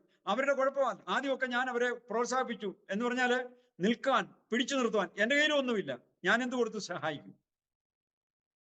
എന്നാൽ അവരെ കുറ്റം പറഞ്ഞാൽ പിന്നീട് ഞാൻ അവരെ കുറ്റം പറയാതായി. കാരണം നേതൃത്വം വേണ്ട വിധത്തിൽ അവരെ ഒരുപക്ഷെ നിർത്താൻ കഴിഞ്ഞില്ല.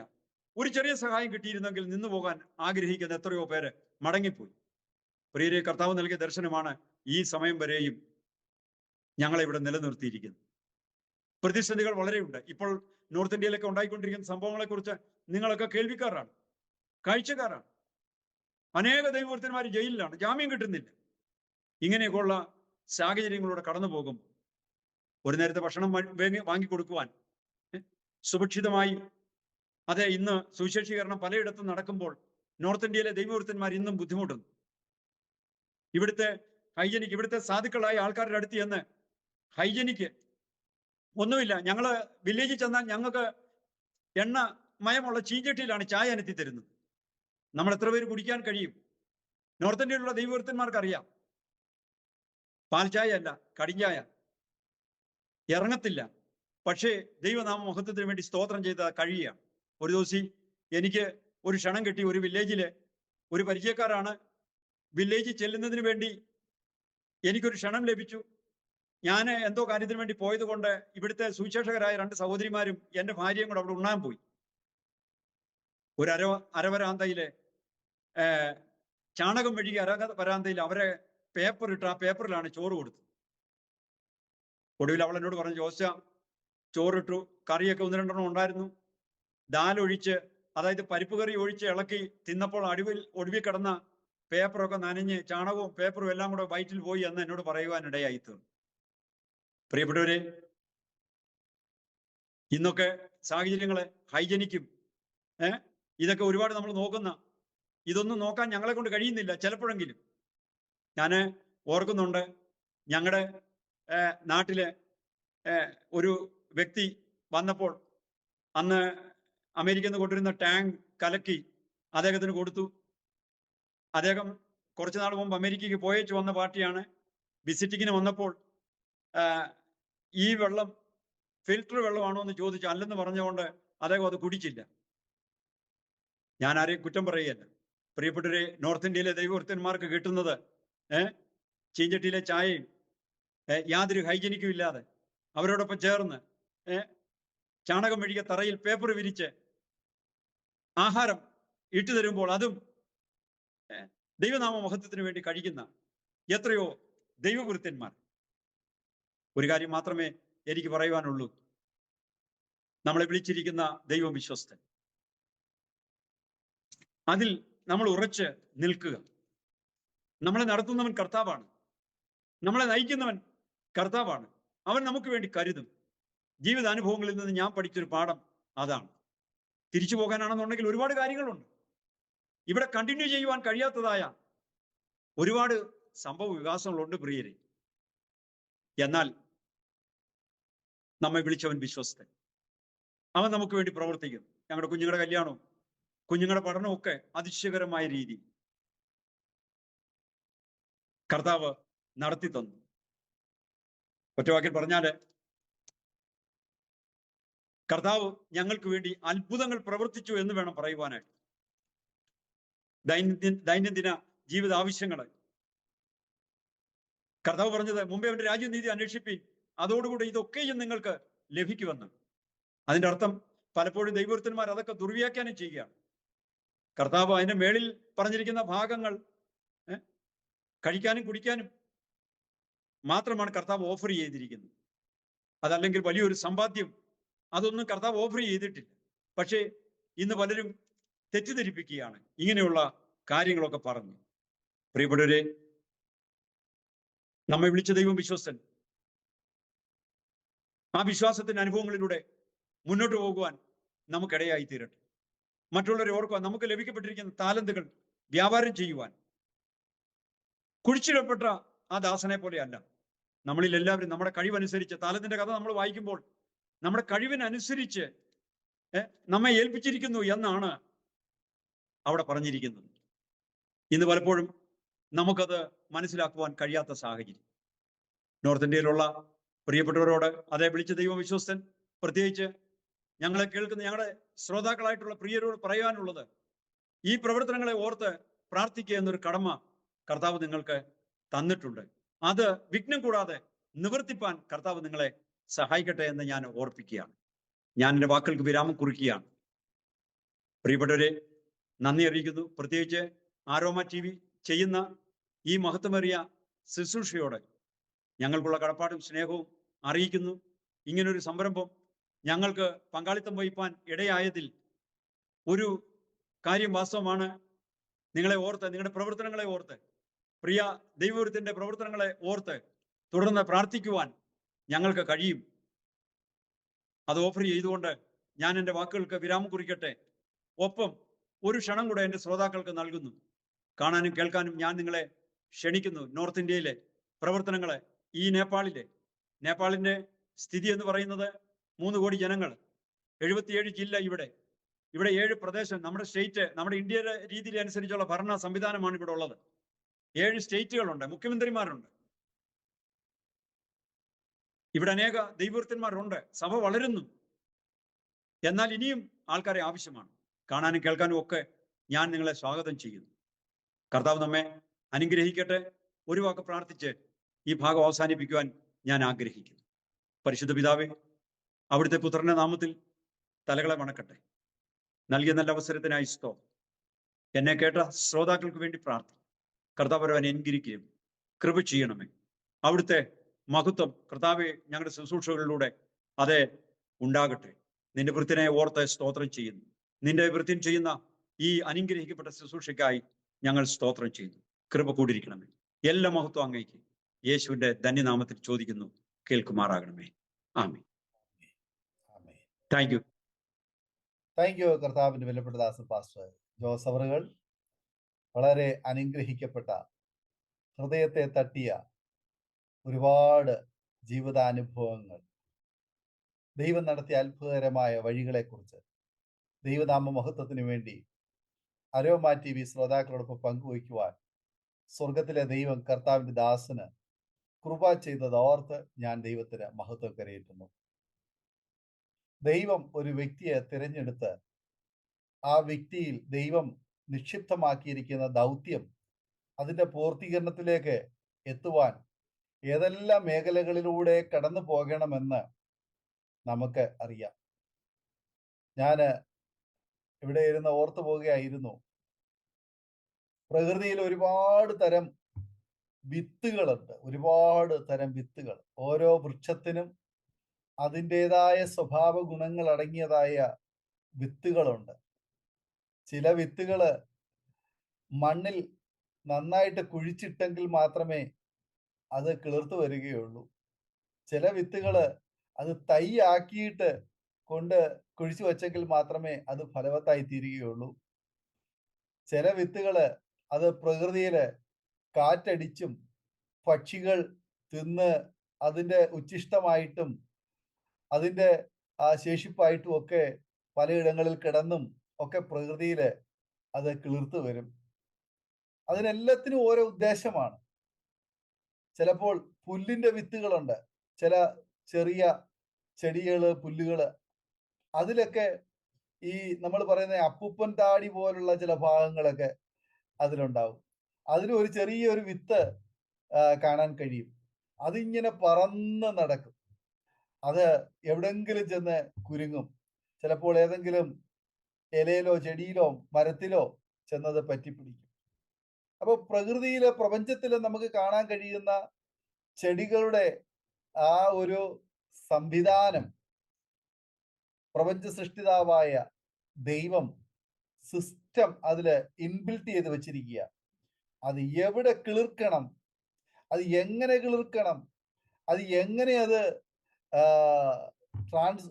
അതായത് സഞ്ചരിക്കണം, ഏതെല്ലാം ദേശത്ത് പോകണം എന്നൊക്കെ ദൈവം അതിന് സിസ്റ്റം ചെയ്തിട്ടുണ്ട്. ചിലപ്പോൾ പക്ഷികളിലൂടെ ആയിരിക്കാം, കാറ്റിലൂടെ ആയിരിക്കാം, മനുഷ്യനിലൂടെ ആയിരിക്കാം, മറ്റേതെങ്കിലും സംവിധാനത്തിലൂടെ ആയിരിക്കാം. അത് എവിടെങ്കിലുമൊക്കെ ചെന്ന് പറ്റിപ്പിടിക്കുകയോ നടപ്പെടുകയോ അതിനെ വിതയ്ക്കപ്പെടുകയോ ഒക്കെ ചെയ്ത് അതിൻ്റെ ഫലം പുറപ്പെടുവിക്കുവാൻ കഴിയും. കേരളത്തിൽ നല്ല ഒരു ജീവിത പശ്ചാത്തലത്തിൽ ജനിച്ച് വളർത്തപ്പെട്ട കർത്താവിന്റെ ദാസൻ ജോസ് ബാല്യകാലത്തിലെ ഒരുപാട് നല്ല അനുഭവങ്ങളും ഓർമ്മകളും ഒക്കെ പ്രാരംഭത്തിൽ ഓർപ്പിച്ചു. പ്രത്യേകിച്ച് കുട്ടിക്കാലത്തെ ആ കളികളൊക്കെ ഇന്നത്തെ തലമുറയ്ക്ക് ഒന്നും മനസ്സിലാകുകയില്ല. ഇന്ന് ഹൈടെക് ആണ്. ഇന്ന് എല്ലാവരുടെയും കയ്യില് ആപ്പിള്, ആൻഡ്രോയിഡ്, മാക്ക്, പിന്നെ മറ്റ് വിവിധ നിലകളിലുള്ളതായ അത്യാധുനികമായ ഡിവൈസുകളുടെ ഉപയോഗം, പിന്നെ AI സംവിധാനത്തോടു കൂടിയുള്ളതായ കാര്യപരിപാടികളും ഒക്കെ ഇന്ന് പുരോഗമിച്ചിരിക്കുന്നു. കുഞ്ഞുങ്ങൾക്ക് ലഭിക്കുന്ന വിദ്യാഭ്യാസവും അവർക്ക് ലഭിക്കുന്നതായ ആഹാര രീതികളും അവർക്ക് ലഭിക്കുന്നതായ പൈതൃകമായിട്ടുള്ള കാര്യങ്ങളും എല്ലാം തികച്ചും വ്യത്യസ്തമാണ്. ഇന്ന് അവർ വളർന്നു വരുമ്പോൾ ആ സാഹചര്യത്തിൽ കർത്താവിന്റെ ദാസൻ പറഞ്ഞ കാര്യങ്ങളൊന്നും തന്നെ അവർക്ക് വിശ്വസിക്കാൻ പോലും കഴിയുകയില്ല. അവര് ഇങ്ങനെ ഒരു കാലത്ത് ജീവിച്ചിരുന്നവരാണോ നമ്മളെന്നൊക്കെ അവര് ചിന്തിക്കാറുണ്ട്. ഭയങ്കര ഏതോ അന്യഗ്രഹ ജീവിയെ പോലെയാണ് ചില സന്ദർഭങ്ങൾ ഇങ്ങനെയുള്ള സംഭവങ്ങളൊക്കെ കേൾക്കുമ്പോൾ അവർക്ക് തോന്നാറുള്ളത്. ദേവാസൻ പറഞ്ഞു, കുട്ടിക്കാലത്ത് ഈർക്കിൽ കൊണ്ടുള്ള കളിയും കുഴിപ്പന്ത് കളിയും കുട്ടിയും കോലും കളിയും പിന്നെ കൈപ്പന്ത് കളിയും ഫുട്ബോൾ കളിയും കബഡി കളിയും അങ്ങനെ നിരവധി ഗ്രൗണ്ടിൽ അയൽവക്കത്തെ സുഹൃത്തുക്കളുമായി, സഹപാഠികളുമായി, നാട്ടിലുള്ള എല്ലാവരുമായിട്ട് ഇടപഴകിയുള്ളതായ ആ ഒരു കുട്ടിക്കാലത്തെ ഗ്രഹാതുരത്വം അത് മറക്കാൻ കഴിയാത്ത ഒരു അനുഭവമാണ്. ആ കാലയളവിലെ ഒത്തിരി നല്ല ഓർമ്മകൾ ദേവദാസൻ പ്രാരംഭത്തിൽ ഓർപ്പിച്ചു. പിന്നെ രക്ഷിക്കപ്പെടുവാനും കർത്താവിന്റെ കൽപ്പന അനുസരിച്ച് കർത്താവിന്റെ വേലയ്ക്ക് വേണ്ടിയിട്ട് സമർപ്പിക്കപ്പെടുവാനും ദൈവവചനം പഠിക്കുവാനും അതിനുശേഷം ദൈവം തന്നതായ ആ ഒരു കോളിംഗ് അനുസരിച്ച് ഞാൻ നേരത്തെ പറഞ്ഞതുപോലെ ഓരോ വിത്തും അത് എവിടെ വിതയ്ക്കപ്പെടണം, അത് എവിടെ പ്രയോജനപ്പെടണം, ആപ്റ്റായ സ്ഥലത്തായിരിക്കും ദൈവം ആ വിത്ത് വിതയ്ക്കുക. ഒരു മിഷണറിയെ സംബന്ധിച്ചിടത്തോളം അവന് സ്വന്തമെന്ന് പറയാനോ സ്വന്തക്കാരെന്ന് പറയാനോ ഒരു പക്ഷെങ്കില് ആരും ഉണ്ടായിരിക്കുകയില്ല. ഒരു വിത്ത് കാറ്റത്ത് പറന്നു പോകുന്നത് പോലെ, അല്ലെങ്കിൽ ഒരു പക്ഷി കൊത്തി കൊണ്ടുപോകുന്നത് പോലെ ബീഹാറിലേക്കോ ഉത്തരഭാരതത്തിലേക്കോ നേപ്പാളിലേക്കോ മറ്റേതെങ്കിലും സംസ്ഥാനങ്ങളിലേക്കോ സുവിശേഷ ദൗത്യവുമായി കർത്താവ് നമ്മെ ഭരമേൽപ്പിച്ച ആ വചനത്തിന്റെ വിത്ത്, കർത്താവ് ഭരമേൽപ്പിച്ച ആ ക്രൂശിലെ സ്നേഹത്തിന്റെ വിത്ത് വഹിക്കുന്നവരാണ് നമ്മൾ. ആ വിത്ത് വഹിച്ചുകൊണ്ട് നമ്മൾ എവിടെയൊക്കെ പോകുന്നുവോ അവിടെയൊക്കെ ആ വിത്ത് വിതയ്ക്കുക എന്നുള്ളതാണ്. ബീഹാറിലായിരുന്ന സമയത്തും കേരളത്തിലായിരുന്ന സമയത്തും ചെയ്തതിനേക്കാൾ വിതച്ചതിനേക്കാൾ കൂടുതലായി ഇന്ന് കഴിഞ്ഞ ദീർഘവർഷങ്ങൾ സ്വന്തമല്ലാത്ത ദേശത്ത് പരദേശിയായി പാർത്തുകൊണ്ട് നേപ്പാളിൽ കർത്താവിന്റെ വേലയിലായിരിക്കുന്ന ദൈവഭൃത്യൻ ഒരു മിഷണറി ദൗത്യത്തിൽ വലിയൊരു ഉത്തരവാദിത്വം നിർവഹിച്ചു കൊണ്ടിരിക്കുന്നു എന്ന് കേൾക്കാൻ കഴിഞ്ഞു. അവിടെ അനുഭവിച്ച, അവിടെ കടന്നുപോയ കഴിഞ്ഞകാല ജീവിതാനുഭവങ്ങൾ ഒന്നൊന്നായി വിവരിച്ചു. എല്ലാം ഒന്നും പറഞ്ഞു കാണാൻ കഴിയത്തില്ല എന്ന് എനിക്കറിയാം. എങ്കിലും പരിമിതമായ സമയത്തിനുള്ളിൽ ഒരുപാട് കാര്യങ്ങൾ പറഞ്ഞു.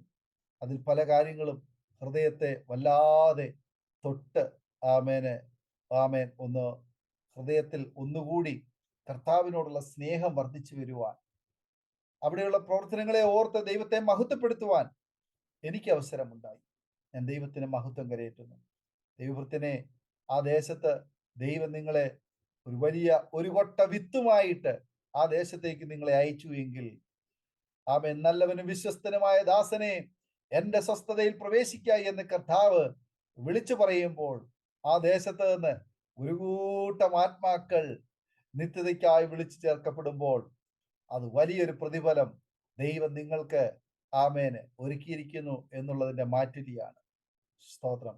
ഇന്ന് ആ ദേശത്ത് ഒരുപാട് ബദ്ധപ്പാടുകളുടെ നടുവിലും വിട്ടുപോകാതെ പ്രതിസന്ധികളും പ്രശ്നങ്ങളും നിരവധി ഉണ്ടായിട്ടും, ബുദ്ധിമുട്ടുകളും കഷ്ടപ്പാടുകളും ഞെരുക്കങ്ങളും ഒത്തിരി ഉണ്ടായിട്ടും, അതിൻ്റെയൊക്കെ നടുവിൽ ഉറച്ചു നിന്ന് വിളിച്ചവന്റെ ആ വിളിയെ ഏറ്റെടുത്തുകൊണ്ട് പിന്മാറാതെ നിൽക്കുന്ന ദൈവഭക്തിനെയും കുടുംബത്തെയും ദൈവശക്തമായി ആ ദേശത്ത് ഉപയോഗിക്കട്ടെ. സൗഖ്യത്തോടെ ആരോഗ്യത്തോടെ കർത്താവിന് വേണ്ടി പ്രയോജനപ്പെടുവാൻ ദൈവം സഹായിക്കട്ടെ എന്ന് ഇത്തരണത്തിൽ ആശംസിക്കുന്നു. അതുപോലെ തന്നെ നേപ്പാളിൽ വിവിധ സംസ്ഥാനങ്ങളില്, വിവിധ ജില്ലകളില്, വിവിധ മേഖലകളിലെ ഗ്രാമങ്ങളില് സുവിശേഷ ദൗത്യവുമായി ആയിരിക്കുന്ന മിഷണറി വീരന്മാരെ, അവരുടെ കുടുംബങ്ങളെ, അവരുടെ കുഞ്ഞുങ്ങളെ ദൈവം അനുഗ്രഹിക്കട്ടെ. ദൈവം അവരെ ഫലമേൽപ്പിച്ചിരിക്കുന്ന വിത്തുകൾ യോഗ്യമായ ഇടങ്ങളിൽ അത് വിതയ്ക്കുവാൻ കർത്താവ് അവരെ ബലപ്പെടുത്തട്ടെ. നിങ്ങളെ ഓരോരുത്തരെയും സഹായിക്കട്ടെ എന്ന് ഇത്തരണത്തിൽ ആശംസിക്കുന്നു, പ്രാർത്ഥിക്കുന്നു. ഉത്തരഭാരതത്തിലും അങ്ങോളം ഇങ്ങോളം ഈ ശുശ്രൂഷയിലായിരിക്കുന്ന ഓരോ മിഷണറി വീരന്മാർക്കും ലോകത്ത് എല്ലായിടത്തും ചിതറിക്കിടക്കുന്നതായ കർത്തൃ ശുശ്രൂഷകന്മാരെ ഭരമേൽപ്പിച്ചിരിക്കുന്നതായ ആ വലിയ ദൗത്യം നാഥന്റെ വരവോളം വിശ്വസ്തയോട് ചെയ്യുവാൻ ദൈവമായ കർത്താവ് നമ്മെ എല്ലാവരെയും തന്നിരിക്കുന്ന അഭിഷേകത്തിന്റെ അത് ഒട്ടും കുറഞ്ഞു പോകാതെ കർത്താവിന്റെ വരവിങ്കൽ അത് ഇരട്ടിയായി വ്യാപാരം ചെയ്ത് ഫലമേൽപ്പിക്കുവാൻ നമുക്ക് എല്ലാവർക്കും കർത്താവ് കൃപ ചെയ്യട്ടെ. ഈ സാക്ഷ്യം നമുക്ക് അതിനെല്ലാവർക്കും പ്രചോദനമായി തീരും എന്ന് ഞാൻ പ്രത്യാശിക്കുന്നു. രോമാ TV പ്രേക്ഷകർ തീർച്ചയായിട്ടും ഈ ദൈവദാസനെ കുടുംബത്തെ ഓർത്ത് പ്രാർത്ഥിക്കുക. കഴിയുമെങ്കിൽ ഈ ദേശത്തേക്ക് പോകുവാൻ നിങ്ങൾ തയ്യാറാകുക. ചിലരെ അയക്കുവാൻ നിങ്ങൾ സ്പോൺസർ ചെയ്യുക. ഈ പ്രിയപ്പെട്ടവർക്ക് വേണ്ടി നിങ്ങൾ പ്രാർത്ഥിക്കുക. വലിയ ദൈവപ്രവൃത്തി ആ ദേശത്ത് ഉണ്ടാകട്ടെ എന്ന് ഇത്തരണത്തിൽ ആഗ്രഹിക്കുന്നു, പ്രാർത്ഥിക്കുന്നു. നിങ്ങളുടെ വിലയേറിയ അഭിപ്രായങ്ങളും നിർദ്ദേശങ്ങളും കമന്റ് ബോക്സിൽ രേഖപ്പെടുത്താൻ മറക്കരുത്. നിങ്ങൾ കേട്ടല്ലോ, ഉത്തരഭാരതത്തിലും സമാന ജീവിതാനുഭവങ്ങളിലൂടെയൊക്കെയാണ് ദൈവദാസന്മാർ കടന്നു പോകുന്നത്. സ്തോത്രം. നേപ്പാളിലെ സ്ഥിതികളെ കുറിച്ചൊക്കെ നമ്മൾ കേട്ടു. വളരെയേറെ കഷ്ടത, വളരെയേറെ പ്രതിസന്ധിയുടെ നടുവിലൂടെയാണ്. ദൈവദാസൻ എടുത്തെടുത്ത് പറഞ്ഞു, വിധവമാരായ സഹോദരിമാർ അവർക്ക് കിട്ടുന്ന തുച്ഛമായ പൈസ അതിലെ ഒരു ഭാഗം അവർ മാറ്റിവെച്ച് കർത്താവിന്റെ വേലയ്ക്ക് വേണ്ടി കൊടുത്തുകൊണ്ടിരിക്കുന്നു. നമ്മൾ ഓർക്കും വിധവമാരായ ഒരുപാട് പ്രിയപ്പെട്ടവരാണ് ഉത്തരഭാരതത്തിലും നേപ്പാളിലും ഒക്കെ ദൈവസഭയിലെ അംഗങ്ങളായിരിക്കുന്നത്. കാരണം അവർ സുവിശേഷ നിമിത്തം വിധവമാരായവര്, അല്ലെങ്കിൽ ഭർത്താക്കന്മാരെ ഉപേക്ഷിച്ചിട്ട് പോയവര്, അല്ലെങ്കിൽ മരിച്ചു പോയവര്, മറ്റു പല നിലകളിലൂടെ അവര് വൈദവ്യം അനുഭവിക്കുന്നവര്, ആരുമില്ലാത്തവര്, അവർ കർത്താവിനെ സ്നേഹിക്കുന്നു. അവർക്ക് കിട്ടുന്നതിന്റെ തുച്ഛമായ ഓഹരിയിൽ നിന്ന് അവര് ഒരു അംശം മാറ്റിവെച്ച് സുവിശേഷ വേലയ്ക്ക് വേണ്ടി കൊടുക്കുന്നു. ഈ എളിയവർക്കും ഈ ദേവദാസൻ പറഞ്ഞതുപോലെയുള്ള അനുഭവങ്ങളിലൂടെ കടന്നു പോകുന്നവരാണ്. ഞങ്ങൾ ശുശ്രൂഷയോടുള്ള ബന്ധത്തിൽ ഇവിടെ ആയിരിക്കുമ്പോൾ, ഗുജറാത്തിലായിരിക്കുമ്പോൾ ഇതുപോലുള്ള ഒരുപാട് അനുഭവങ്ങൾ ഞങ്ങൾക്കും അനുഭവമുണ്ട്, പറയുവാനുണ്ട്. ഞാൻ പറയട്ടെ പ്രിയപ്പെട്ടവരെ, സമാന ജീവിതാനുഭവങ്ങളിലൂടെ ഉത്തരഭാരതത്തിൽ കടന്നു പോകുന്ന ഒരുപാട് ദൈവദാസന്മാർ കേരളക്കരയിലോ വിദേശ രാജ്യങ്ങളിലോ ഇന്ന് അനുഭവിക്കുന്നതായ സുഖ സൗകര്യങ്ങൾ ഒന്നും തന്നെ ഇവിടങ്ങളിലുള്ളതായ ദൈവദാസന്മാർക്കോ അവരുടെ കുഞ്ഞുങ്ങൾക്കോ കുടുംബങ്ങൾക്കോ ഇല്ല എന്ന് തന്നെ വ്യക്തമായി പറയുവാൻ കഴിയും. ഏത് നിമിഷവും എന്ത് സംഭവിക്കാം, ഭയത്തോടെ, ഭീതിയോടെ. പ്രത്യേകിച്ച് ഈ സാഹചര്യങ്ങൾ എല്ലാം നമ്മുടെ മുൻപിൽ ഇപ്പോൾ ഉള്ളത് നിങ്ങൾക്ക് എല്ലാവർക്കും അറിയാം. സങ്കീർണമായ സാഹചര്യങ്ങളിലൂടെ ദൈവസഭകൾ കടന്നു പോകുന്നു. പെർസിക്യൂഷൻ ഓരോ ദിവസവും വർദ്ധിച്ചു വരുന്നു. അതിന് നടുവിലും കർത്താവ് ഫലമേൽപ്പിച്ചതായ വിത്ത് എത്തേണ്ട ഇടത്ത്, വിതയ്ക്കേണ്ട ഇടത്ത് വിതയ്ക്കുവാൻ സ്വർഗം കൃപ ചെയ്തുകൊണ്ടിരിക്കുന്നു. അത് 30, 60, 100 മേനിയായി ഫലം പുറപ്പെടുവിക്കുവോളം അതിന് ചുറ്റും കിളച്ച് വെള്ളമൊഴിച്ച് വളം വിതറി അതിനെ നിലനിർത്തുക, വളർത്തിക്കൊണ്ടുവരിക, അതിനെ സംരക്ഷിക്കുക എന്നുള്ള വലിയ ഉത്തരവാദിത്തത്തിലാണ് ദൈവഭൃത്യന്മാരായിരിക്കുന്നത്. അതുകൊണ്ട് ഈ ദൈവദാസന്മാരെ, കേൾവിക്കാരാകുന്ന പ്രിയപ്പെട്ടവര് ഓർക്കുകയും പ്രാർത്ഥിക്കുകയും നിങ്ങളാലാവത് സഹായിക്കുകയും ചെയ്യണമേ എന്ന് പ്രത്യേക തരുണത്തില് ഓർപ്പിക്കുന്നു. കർത്താവ് നിങ്ങളെല്ലാവരും അനുഗ്രഹിക്കട്ടെ. അതുപോലെ തന്നെ നിങ്ങൾ കൂടുതൽ വിവരങ്ങൾ അറിയുവാൻ ആഗ്രഹിക്കുന്നുവെങ്കിൽ, അതുപോലെ ഒരു പ്രാർത്ഥനാ വിഷയം ഞങ്ങളുമായി പങ്കുവയ്ക്കുവാൻ ആഗ്രഹിക്കുന്നെങ്കിൽ, സ്ക്രീനിൽ കാണുന്ന വാട്സപ്പ് നമ്പറിൽ ഞങ്ങളെ അറിയിച്ചാൽ ഞങ്ങൾ മറുപടി തരികയും നിങ്ങൾക്ക് വേണ്ടി പ്രാർത്ഥിക്കുകയും ചെയ്യുന്നതായിരിക്കും. സാക്ഷ്യം പറഞ്ഞ പ്രിയപ്പെട്ടവരോടൊപ്പം എല്ലാ തിങ്കളാഴ്ചയും രാത്രി 8:30 മണി മുതൽ ഓൺലൈനിലൂടെ നടക്കുന്ന പ്രാർത്ഥനാ കൂട്ടായ്മയിലും നിങ്ങൾക്ക് പങ്കെടുക്കാവുന്നതാണ്. അടുത്ത അനുഗ്രഹിക്കപ്പെട്ട ഒരു സാക്ഷ്യവും വചനചിന്തയുമായി നാം വീണ്ടും കൂടിക്കാണുമ്പോഴേയും എല്ലാ പ്രിയപ്പെട്ടവർക്കും good bye. God bless you all. ആമേൻ, ആമേൻ, ആമേൻ. നമ്മുടെ മകന്റെ വിവാഹം കുറച്ച് ടെൻഷനായിരുന്നു. അപ്പോഴാണ് ഞങ്ങൾ aromamary.com-ൽ രജിസ്റ്റർ ചെയ്തത്.